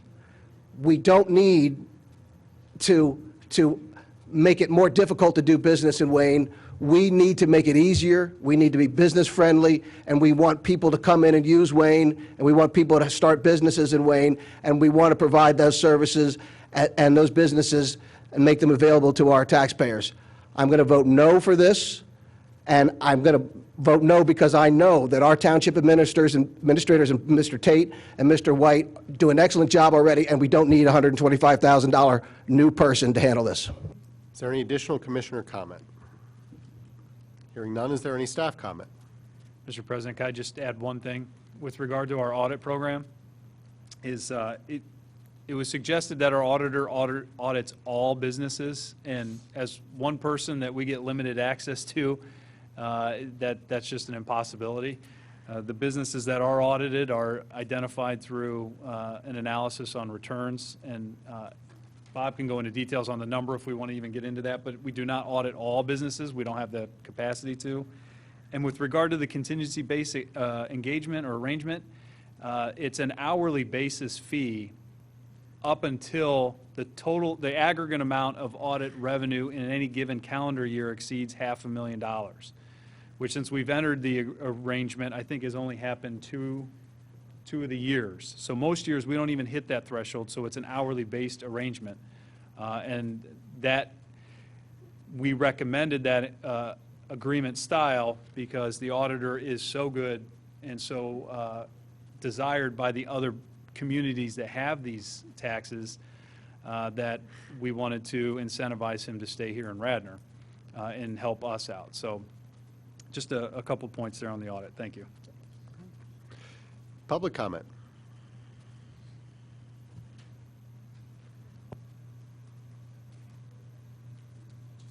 Briefly, Mr. Larkin, I really couldn't follow your lengthy introduction to this.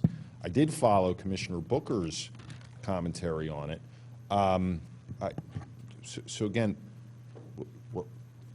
how much are you looking to save by bringing in this new person? That really was not fleshed out, at least not by you at all.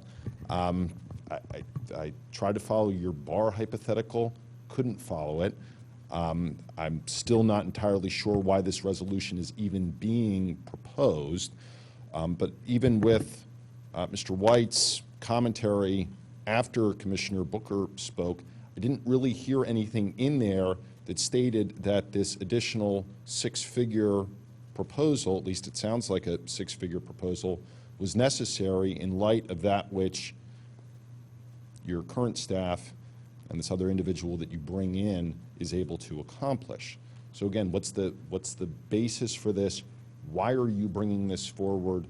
And in the future, if you're going to be proposing something, this is perhaps maybe just your own style, please try to be a little bit more articulate in terms of what you're actually claiming the rationale is, because it's very difficult to follow it even if one listens closely. If you're going to be, again, amending the township's organizational chart, one would think that that type of a change would require some type of extraordinary issue.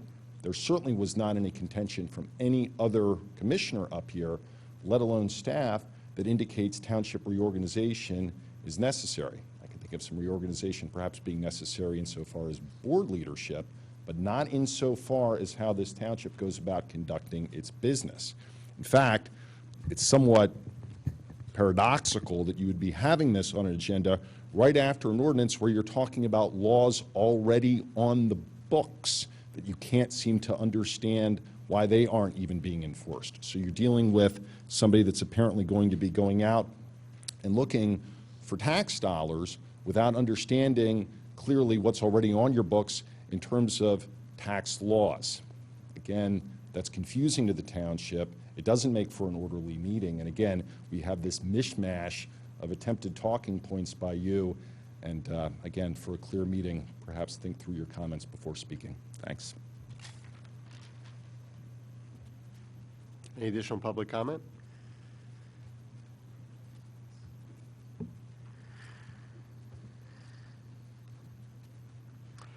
Hearing none, I will call the vote. All in favor, say aye. Aye. All opposed, nay. Do we have 4-2? Motion passes.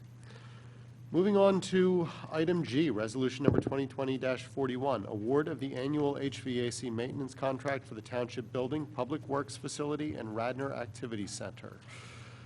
Mr. McNellis. Yes, sir. This is legislation that comes to the board every year since 2014. It's to renew the HVAC contract for the maintenance and repair of our HVAC system in the 3 facilities. Okay. Well, I will so move. Is there a second? Second. Second. Is there any commissioner comment? Is there any staff comment? Is there any public comment? Should have stuck this on consent. All in favor, say aye. Aye. All opposed, nay. Motion passes unanimously. Item H, resolution number 2020-42, authorizing and directing the submittal of the applications for traffic signal approval, TE 160, to the Pennsylvania Department of Transportation for the intersection of Lancaster Avenue and King of Prussia Road associated with the Radnor Tap Trail project. I will so move. Is there a second? Second. Mr. Norsini. Hello, Commissioner. So this is just another one of the TE 160 forms. We're making modifications for pedestrians to this signal. This just says to PennDOT, we will own, operate, maintain the signal in accordance with all their regulations. There is no fee associated with this. This is for every flashing signal in the township. We have to have these. Is there any commissioner comment? Is there any staff comment? Is there any public comment? I will call the vote. All in favor say aye. Aye. All opposed, nay. Motion passes unanimously. Moving on to item I. Resolution number 2020-43, authorizing the transfer of $542,000 from the general fund to the capital fund to fund various capital project funding shortfalls. Let me start by asking, I guess I'll go to Mr. Norsini, since Mr. White has stepped away. Do I recall correctly that item I is intended to fund specifically item J? I'll wait for Mr. White, but it's amongst others. Okay, so think- there are others that we would need Yes. this money for in addition. Okay, that was going to be my question.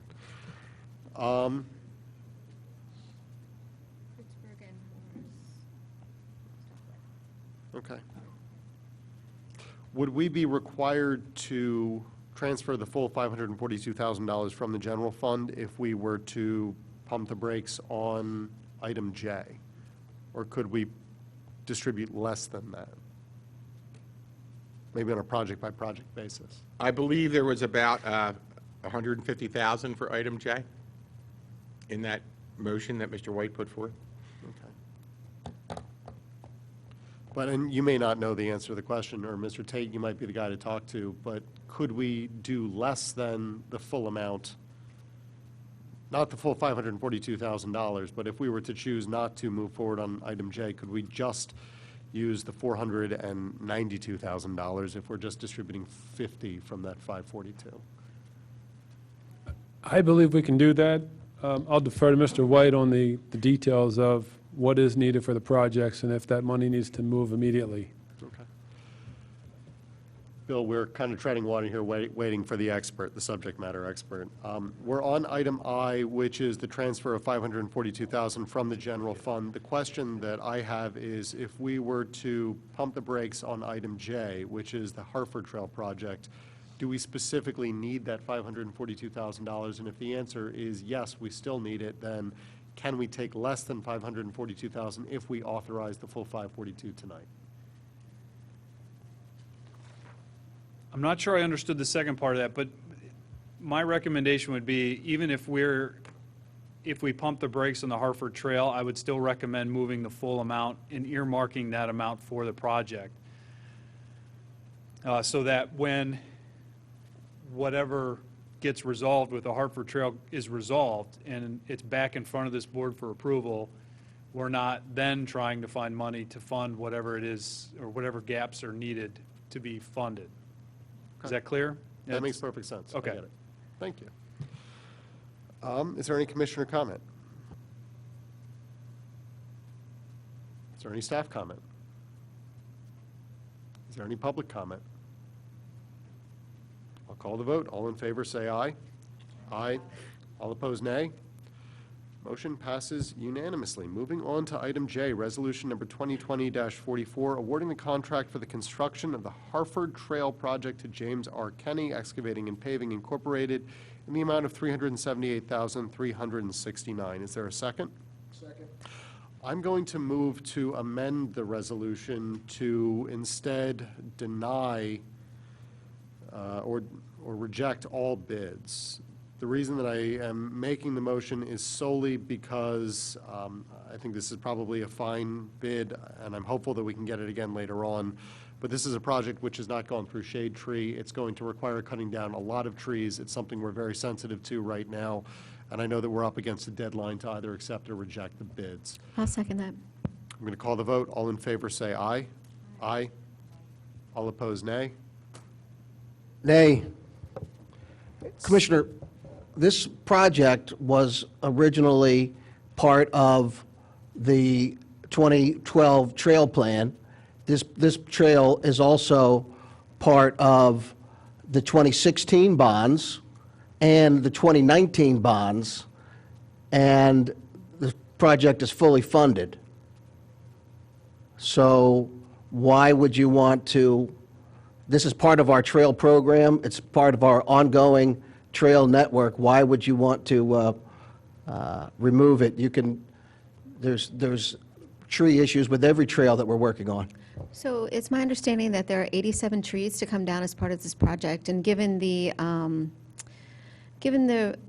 recent issues we've had, and I believe the change in philosophy that anything that requires trees to come down in the township go to shade tree, I think that this project should at least make that round and then certainly come back to us. It would seem that we do have the money allocated. We do have the money set aside. We just voted to add the additional funds. I would just ask that Shade Tree has the opportunity to take a look at this, because it's also my understanding there's minimal replanting as part of this plan, and I'm not comfortable in this moment authorizing anything with the removal of trees that hasn't gone to Shade Tree. Commissioner Borowski and Commissioner Larkin, there's over 117 trees being removed with respect to the trail for the area around the high school. Many more trees. That is going through Shade Tree. There's many more trees being removed for the trail at Darby Paoli Road near Skunk Hollow. There's many trees being removed from all of those, and they've all been approved by this board. So Mr. Nocini can certainly speak to it probably much more eloquently than I can, but the Skunk Hollow, the emergency work being done there is for the sewer trunk line. It is not for the trail. And the trees are going to be replaced, that we are replacing trees there. And the, I believe the high school, the TAP trail, Mr. Nocini, that is going to go through Shade Tree, isn't it? They were at Shade Tree, and that was approved by the Shade Tree Commission. Thank you. The trees taken down in the West Wing Preserve didn't go through Shade Tree, and that was voted on by this board. That was a while ago, right? It was last year. Yeah, we have, I'm going to cautiously say, learned our lesson, which is perhaps a polite way of saying, I think you had a point back then, and we didn't listen. I heard that that passed 6-1, so is there any commissioner comment on the amended motion? Hearing none, is there any staff comment on the amended motion? Is there any public comment on the amended motion?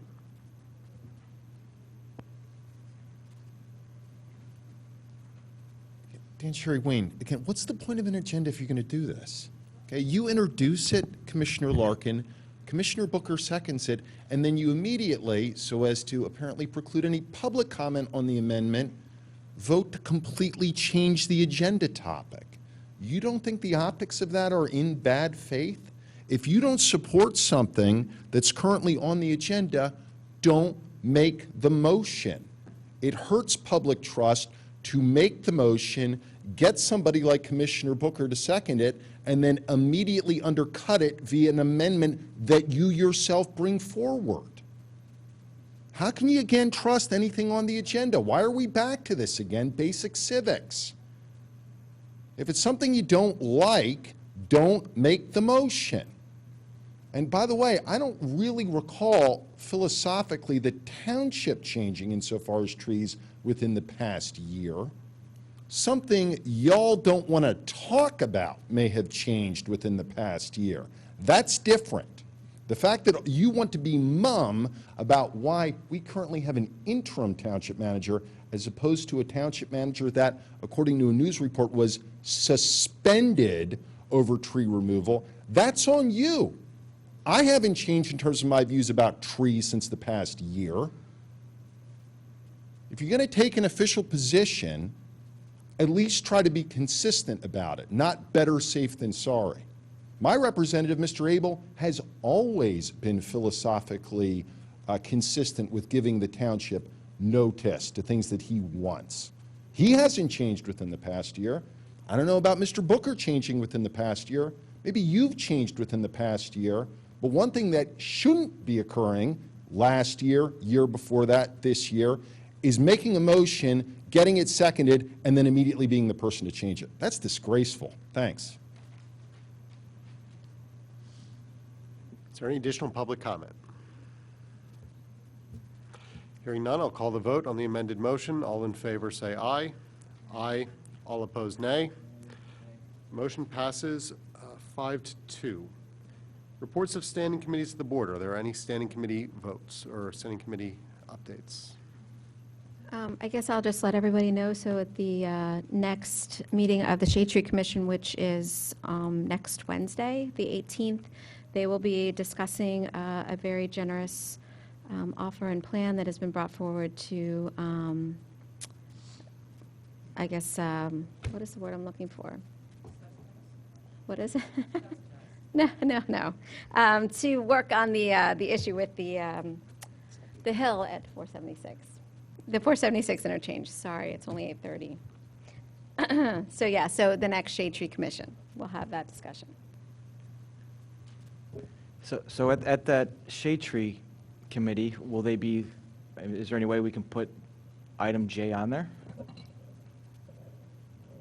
Mr. Nocini? Absolutely. It's next week. It's a late edition, but I don't see an issue with that at all. Sure. Moving on to old business, discussions and update of security cameras. Commissioner Abel. Thank you, President Larkin. This is an item that, just to be clear from our conversation a couple weeks ago, I've never brought this forward as a resolution. This has always been a discussion item.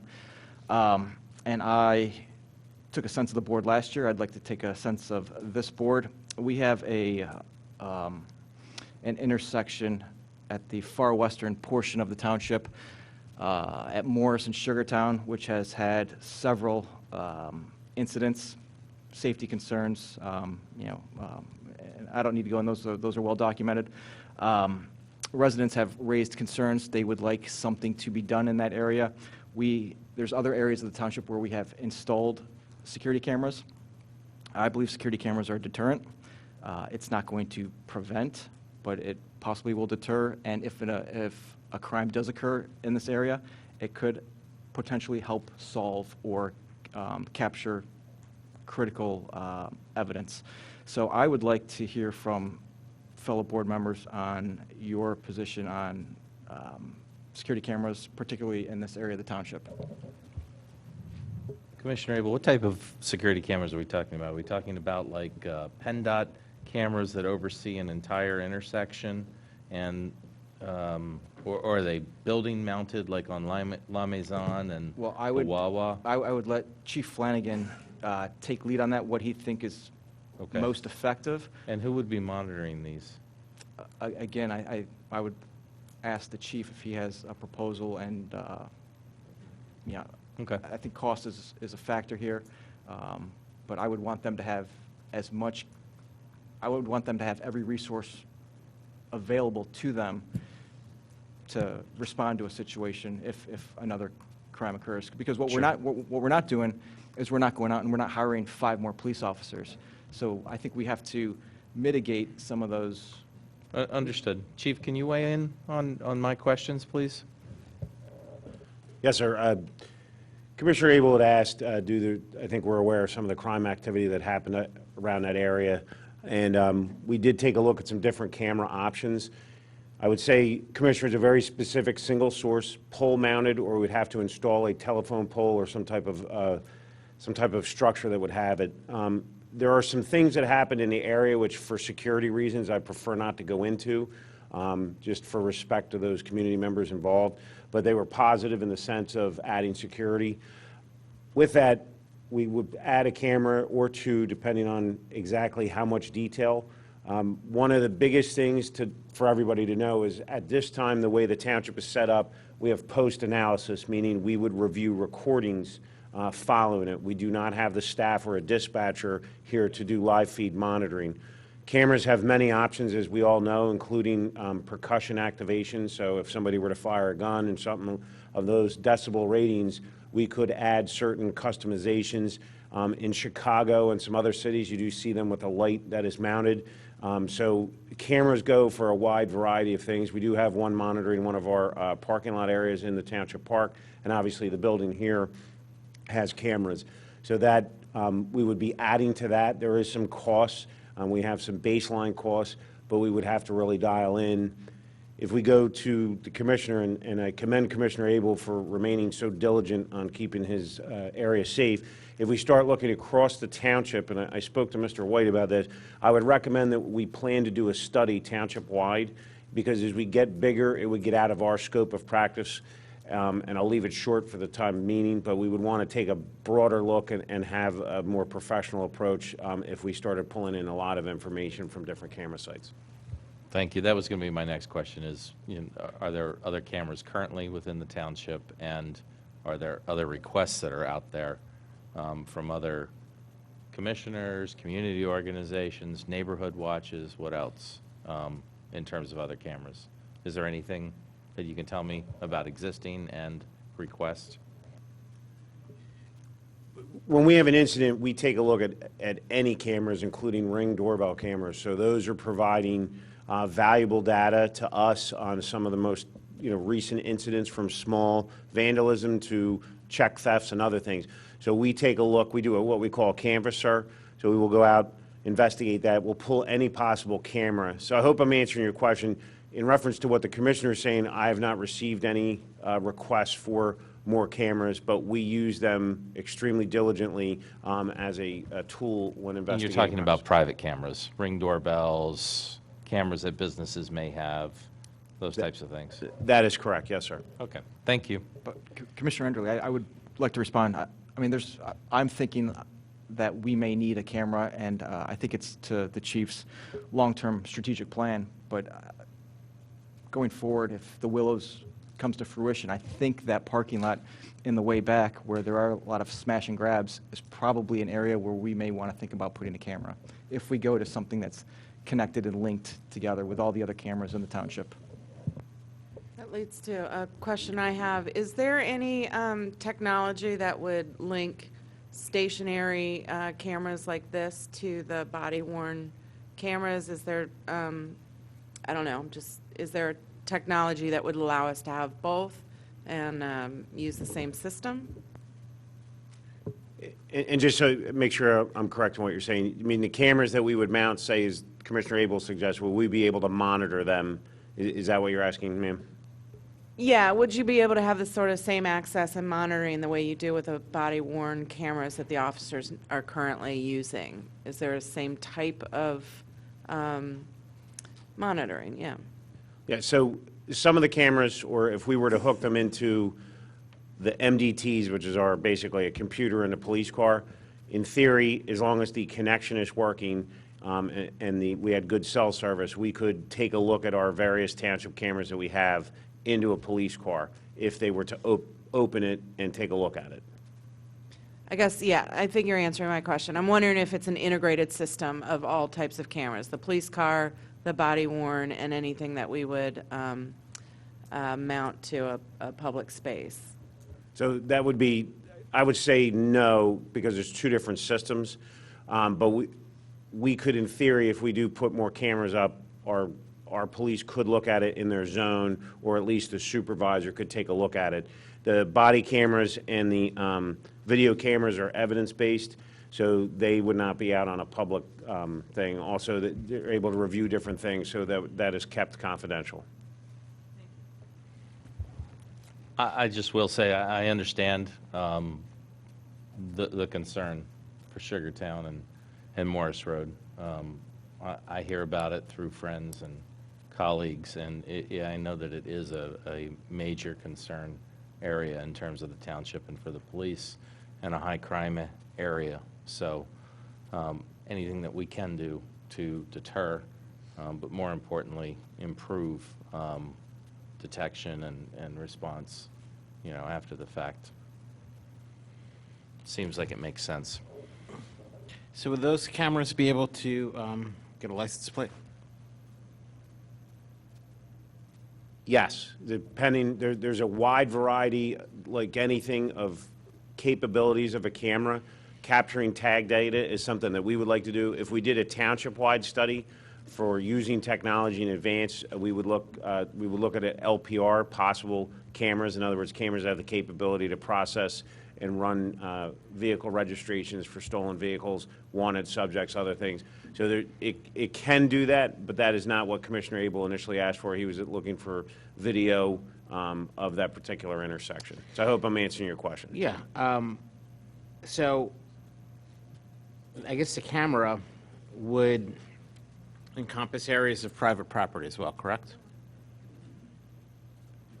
I would say that they are able to monitor boundaries outside of the right-of-way based on how they're positioned and assigned. I mean, each location is specific. Sure. And so would you need permission from a private, from the private property owner to have their property on film recorded 24 hours a day? One of the things that we would do is, we actually had researched this a couple years ago when there was a push to have North Wayne Avenue monitored by CCTV. There will be a process here. There's some requirements that the video has to be secured, how long it's held for. We would use Mr. Rice's office to review it. The video has to be locked. The monitors can't be accessible to anybody in the building. It's only certain video people monitoring that. There are issues where people put up cameras, such as a Ring camera, and it clearly has other people's residences in it. The best way I can answer it, unless Mr. Rice steps in, is that we would, if we were to position a camera or need to use private property to position a camera to get a field of view for a specific request, we would work with that private homeowner or business owner. If there's overlap, we would make sure we were in compliance with the township policy that would be created. So, I mean, I get if I have a Ring camera and it hits my neighbor's house, that's one thing. That's private, and that becomes a neighbor dispute. But when the government is putting cameras up and you can't opt out of it, to me that is too much Big Brother, and it's something that I am extremely uncomfortable with, and I think a lot of the residents that I know would be uncomfortable with. Now, if that's Wawa's land, and I guess where you'd want to put it, if Wawa wanted to do it and Wawa wanted to spend the money and talk to the neighbors, that's one thing. You said there are a lot of break-ins in the Willows. That's government property. That's fine. I don't see a problem with it. Put one up on Emlyn Canal, the comfort station at Emlyn Canal, to make sure there's no funny stuff going on there, or any one of our parks, I'm fine with. But as soon as government starts monitoring private property and private citizens, I think we've gone way too far. And it's something that I am extremely uncomfortable with. It's something that I would be dead set against. Thank you. Isn't the camera on Conestoga, doesn't that face residential properties? That's in the park, the trail parking lot? To my best recollection from the last time I viewed it, Commissioner, it covers the width of the parking lot and it's facing the trail. I guess you see the tree line, so in the fall, you do have a vision of some of the other homes. I hope I'm answering your question. It changes with the season. There is the chance for overlap. When we collect video on public buildings, such as if we have a bank robbery or stuff, many of the cameras do cross over into private property lines where you can see in certain areas, and that's just by their design.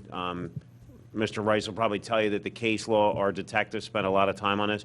It seems to be changing every day and having different issues.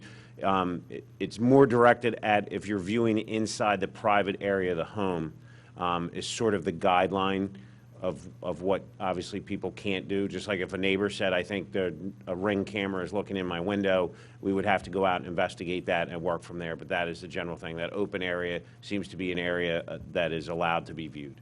So, if you're using the area on the intersection of Morris and Sugartown, and it would be township property where the basin is across from La Maison, where the water comes in off of the Acme parking lot, that's still Radnor Township.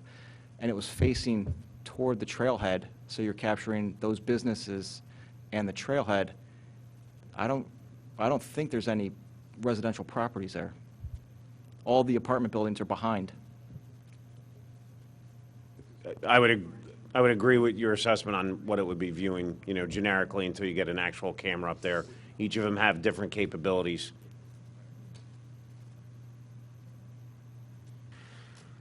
Okay. Is there any additional commissioner comment on this? So I just want, Chief, do you recommend this? Do you think this is something that we should be doing? Do you think this is worthwhile? I guess, I know it certainly is an area, at least the Wawa is certainly an area of concern, but doesn't Wawa have cameras? Is this something you think we should do? As you know, we support any of the initiatives of the Board of Commissioners.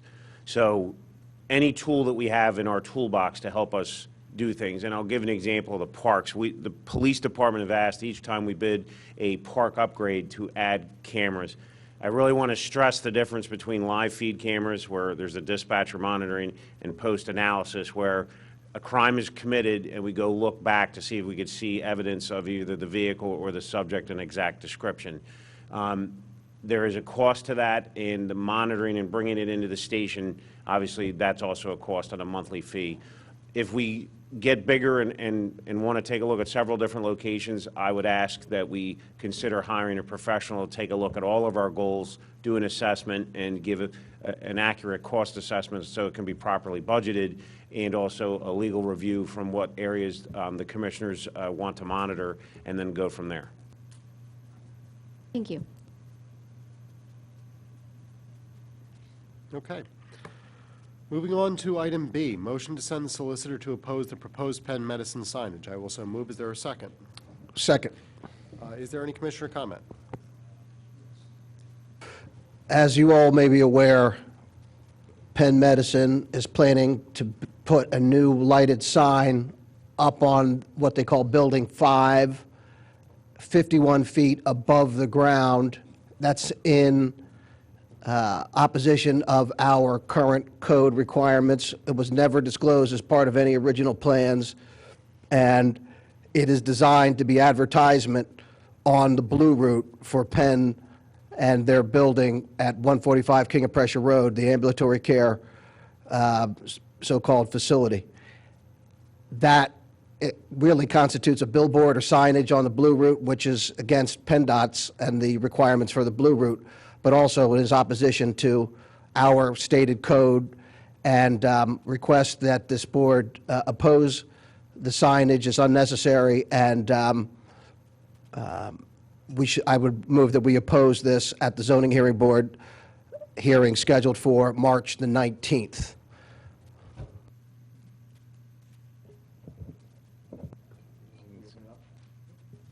So this would be consistent with previous votes I've made to approve the solicitor going to the zoning hearing board when I've heard from residents in those neighborhoods in opposition to some sort of development that they think is going to be a detriment to their neighborhood. So again, consistent voting, I'm going to support this and ask that the solicitor go to the zoning hearing board to oppose Penn Medicine's request for signage. So I'll be supporting to send the solicitor as well. I mean, billboards and any large sign that's 50 feet off the ground is a billboard. It's tacky. It doesn't help property values. It hurts it. I don't know how this helps the township. I don't know how someone driving is going to say, oh, wow, that's really cool. I am really impressed. Radnor has this big sign for a commercial interest. Township gets nothing out of it. We get zero out of it. Well, actually, we do get something. We get negative out of it. We get, I mean, for lack of, for anything, it's tacky, as I said, but again, it's an issue of property values and quality of life, and you cannot put a value on quality of life. And then it becomes, again, a slippery slope of, you see what's going on in Haverford Township. Is this a billboard? Is it? I don't know. And then we have to have the solicitor say, well, it was legal here, but it's not legal here, and it's different in this case. No, let's get it out. Let's make sure it doesn't happen, and it never happens here. So. Also, to the extent that it is advertisement, it could end up bringing more traffic onto King of Prussia Road and onto our roads at Radnor just from this advertisement. Do we, commissioners, staff, do any of us know what Penn's argument is in favor of their application? We have their application from the zoning hearing board description, their write-up. The application, there's a narrative to the application. They're asking for two variances. One is they're asking for a larger sign than what's permitted. What's permitted is 40 square feet. They want to go to 81 and a half square feet. And then the height issue is 51 and a half feet above the grade. The limitation is 15 feet above the grade. So, I mean, I don't know that there's any hardship involved in either of these. Yeah, that's where I'm missing it. What's the hardship? Well, they apparently went to the design review board and they recommended approval. I think their argument is that it's a new campus and building design, and it's a branding strategy, and it's a complete integrated package, and this is part of that. So That's the their hardship argument. is we really, really want it? So that's, I mean, that's what they presented in front of the design review board. Well, that gives me what I need. Yeah, I don't think that Penn's going to have any trouble driving business to that facility, and they need a giant billboard. I agree with Commissioner Farhi. I'm concerned that this would open the door. So I'll support sending the solicitor. I'm gonna throw my voice in too to support this. In the Fifth Ward, we're working to keep a billboard out of Haverford that would be at a corner in our across from our township. So I don't see any reason that Penn Medicine would get a pass. Is there any additional commissioner comment? Is there any staff comment? Is there any public comment?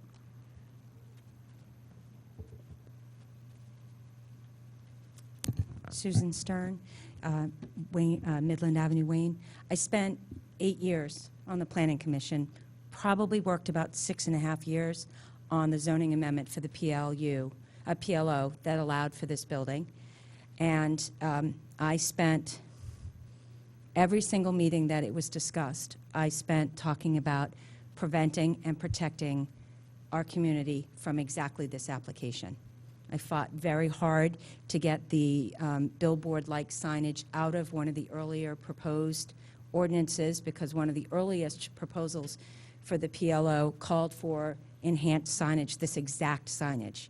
And it didn't go through, and then the modified version of the PLO that went through that I did support, and I supported Penn's application. Mr. Booker made reference to this. I'm back here today, Mr. Booker, because when I oppose something, I oppose it. Penn has known from 2.5 years that I think I was on the board while Penn was looking at this, that this was not a good idea. This is a really bad slippery slope. I'm so appreciative that all of you are seemingly supporting this, but the reason I'm speaking about it is this is no surprise to Penn's attorney, you know, and any attorney who lives along the PLO. And this application, when Penn does it, then guess what? Then the hotel's going to want it. Then the next building's going to want it. Then the next building's going to want it. And we are going to look like other, you know, with all due respect to, you know, Plymouth Meeting, we're going to look like Plymouth Meeting. There is absolutely no hardship for this. Never mind the fact that I believe that the sign at Chesterbrook isn't even internally lit. So the other thing is they're asking for an internally lit sign, not only big and not only high, but internally lit. I don't think the sign at Chesterbrook is internally lit, and it's on 202. I'm not positive, but I'm pretty sure it's not. But in addition, this place is supposed to operate during the day. They don't actually need a lit sign to direct people to a building during the day. This is, you know, so in any event, there are so many reasons why this is the right thing to fight, and to fight hard. The applicant involved in the billboards down on Haverford and Westchester Pike and Lancaster Avenue in Haverford Township is the same. That guy is represented by an attorney who represents other buildings in our PLO. So this is absolutely an attempt to start to get billboards in our section of town. And Westchester Pike has already lost it. They have a very unattractive light in the distance. So yes, please vociferously object to this and fight it, please. Thank you. Any additional public comment? Seeing none, I will call the vote. All in favor say aye. Aye. All opposed, nay. Motion passes unanimously. Old business, item C, discussion of services provided by Penn Medicine in its ambulatory surgical center. This is This is actually, sir, not quite public comment yet. This is discussion for the Board of Commissioners, and we're going to have public participation immediately afterwards. I see a lot of people have shown up for this conversation. I expect that we're going to hear from a lot of you in public comment. I'm just going to jump in and say, we do not have the authority as a township to regulate anything that Penn Medicine does. This is a fight that you guys need to have at your state level. As a result, I'm going to move to table this discussion sine die. Is there a second? I second. Called in the vote. All in favor? Aye. All opposed, nay. Motion passes. Looks like 5-1 with Commissioner Abel off the dais. There is now public comment. Anybody who wants to talk is free to come up.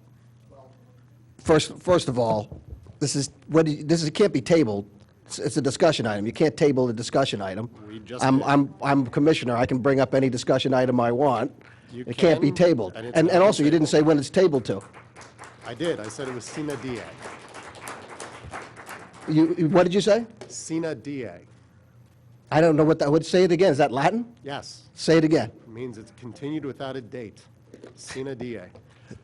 We're under So public look up the participation. Latin. He said sine die. I don't know. So Mr. Sherry can, but in any event, that's outrageous that you would do that, Jack. This item is an issue that was Rich, raised. It's already been passed. We're into public participation now. Well, look at the people that are here to discuss this item. Penn Come and discuss the item. Penn Public has not. participation. This is a Radnor Township issue. This is our building. This is the PLO.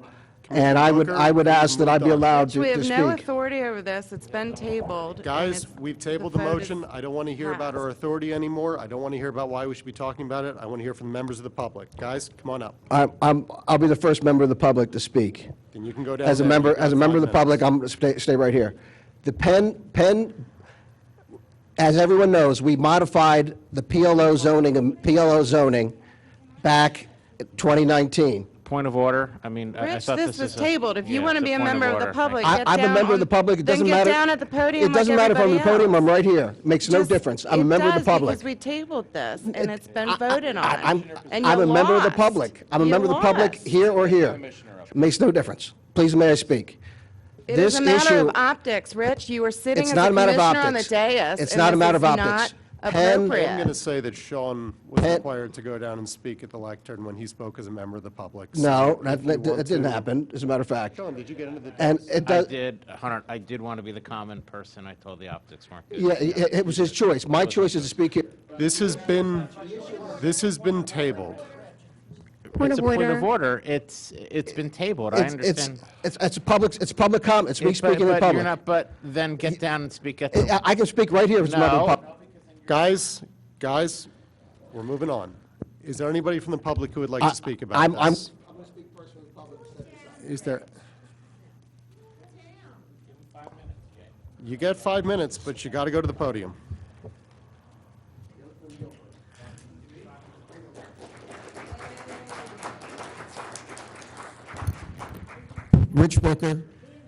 Rich Booker, Commissioner for Radnor Township, Second Ward, where this facility is located.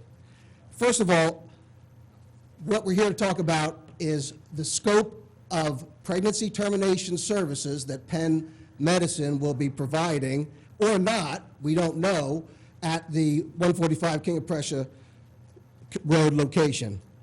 As everyone knows, the Planned Laboratory Office, PLO zoning amendment, went through last year, and at the time, Penn stated that they were going to have an ambulatory care facility. Never at any time did they say what services that were going to be provided there. They never defined all the different services, and none of this board ever considered what was going to be going on in that location. Last month, I asked our acting township manager to contact Penn to provide us with information on exactly what services that they were going to be providing. They have refused to answer the question as far as I'm told. I raised this question on the agenda, and Jack Larkin assured me the item would be on the agenda, and then immediately tabled this item in an outrageous lacking a act, quorum, an the meeting, outrageous I action. guess, is An outrageous paused. action of oppression of free speech.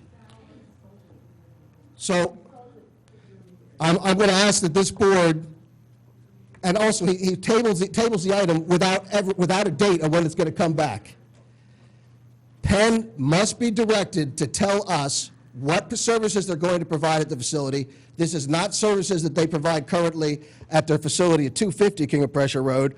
If they are going to provide these services at this location, they need to tell the township, and the township needs to exercise its authority to ensure safe sanitary facilities for all people in the township. And we have a right to do that no matter what. This is not a matter of regulating or burdening any medical services.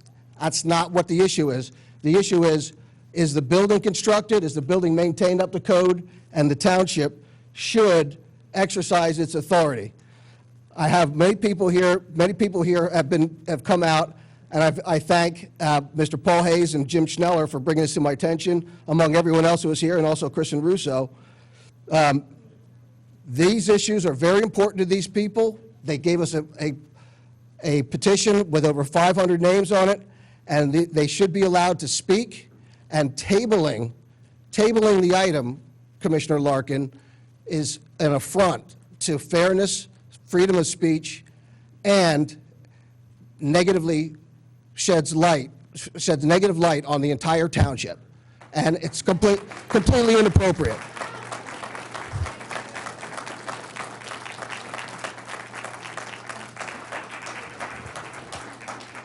So we no longer have a quorum, which means that the meeting is over. I will stay There's as four long as you people up guys on the- would there's like four to. people on the dais right now. Mr. We have Sherry, a quorum. Mr. Sherry, please pump the brakes for a moment. What do you mean pump We the don't brakes? have- There's Mr. public comment Mr. at the Sherry. end of the meeting. Mr. Sherry. You can't conclude the meeting. Mr. Sherry. You just, I'll wait for Mr. Sherry to speak, and then I'm going to. thank you, Commissioner Fari. Now, let's just talk about what occurred here. We know that the township's charter was amended so that any commissioner can put whatever topic they want on an agenda. That has absolutely no force if a majority of the board can just immediately move to table the topic on the agenda. So that clearly is not appropriate, whether you agree with the underlying issue or not. Okay, Mr. Larkin, you're running out of ways to mess up running a meeting. If somebody puts something on the agenda, as they are entitled to do, you cannot thwart that by immediately moving to table. Otherwise, there's no point of any commissioner putting anything on. Okay, especially if people have come out because it is on an agenda. Just because you personally disagree with it is not a rationale to do that, especially at the end of the meeting. It adds to gamesmanship in terms of where you will place on the agenda something that you don't agree with because you may disagree with the commissioner who's putting it forward. Again, that can't be the rule. The last thing I wanted to talk about tonight, although I understand there's other people who wish to speak, and again, I am very confused why you, at the end of a meeting, would move to adjourn the meeting after a number of people up on this board have just vacated the dais. I mean, that's pretty despicable if people have been waiting here this long to talk. The thing I wanted to talk about was something that I think Mr. Fari deserves some credit on, and that is last meeting fleshing out some of the things regarding the former township manager. And to Mr. Fari's credit, he was able to elicit some answers from staff members that they were not involved in whatever it was that may have, I'll underscore that, may have led to the township manager's leaving, I'll put it that way. Something else also came up at the last meeting, and that was that there is an investigation that is apparently occurring, and that John Rice is apparently involved in that. And I have to say that that causes me a lot of concern, because the last investigation that John Rice was involved with involved Exhibit 6. Exhibit 6 was a document that was township property that got into the hands of a township resident and then got weaponized in a political campaign. Now, in that particular investigation, John Rice, going into the investigation, knew who ended up with the document, that that person, Doug McCone, had no good faith claim to the document, and he knew that Doug McCone ended up with it because Doug McCone, a cartoonishly awkward individual, affixed it to an ethics complaint. But despite all of that, and despite spending approximately $6,000, John Rice couldn't figure out how McCone got the document. And now we're going to have him investigate something where we don't even know if problematic conduct occurred, and we're going to have him look into it and report back to the township.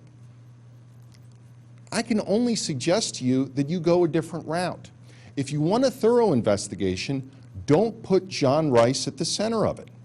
Bring in an outside investigator, somebody independent, somebody who has no association with the former township manager, and then, whatever it is you are looking for, you are more likely to get a clear answer. Again, if somebody cannot put together the rationales as to a person who they know should not be in receipt of property, and they know has the property, and they know is a cartoonishly bumbling figure. Again, Doug McCone, in my opinion, you take Elmer Fudd on his worst day, and Mr. Magoo on his worst day. Mr. Sherry, you and have they 1 don't minute, hold and your a comments are candle offensive. to Moderate Doug your McCone, tone. let alone somebody who apparently can't conduct a meeting correctly.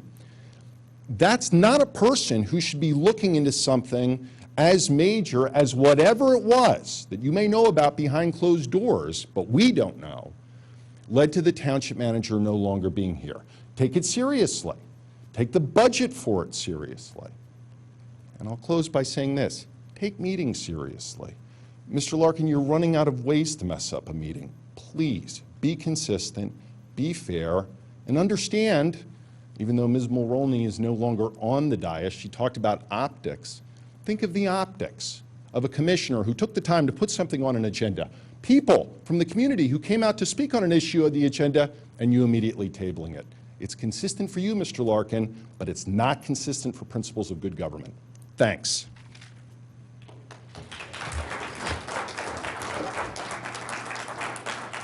So we are now down to 3 commissioners, which means that the meeting is over.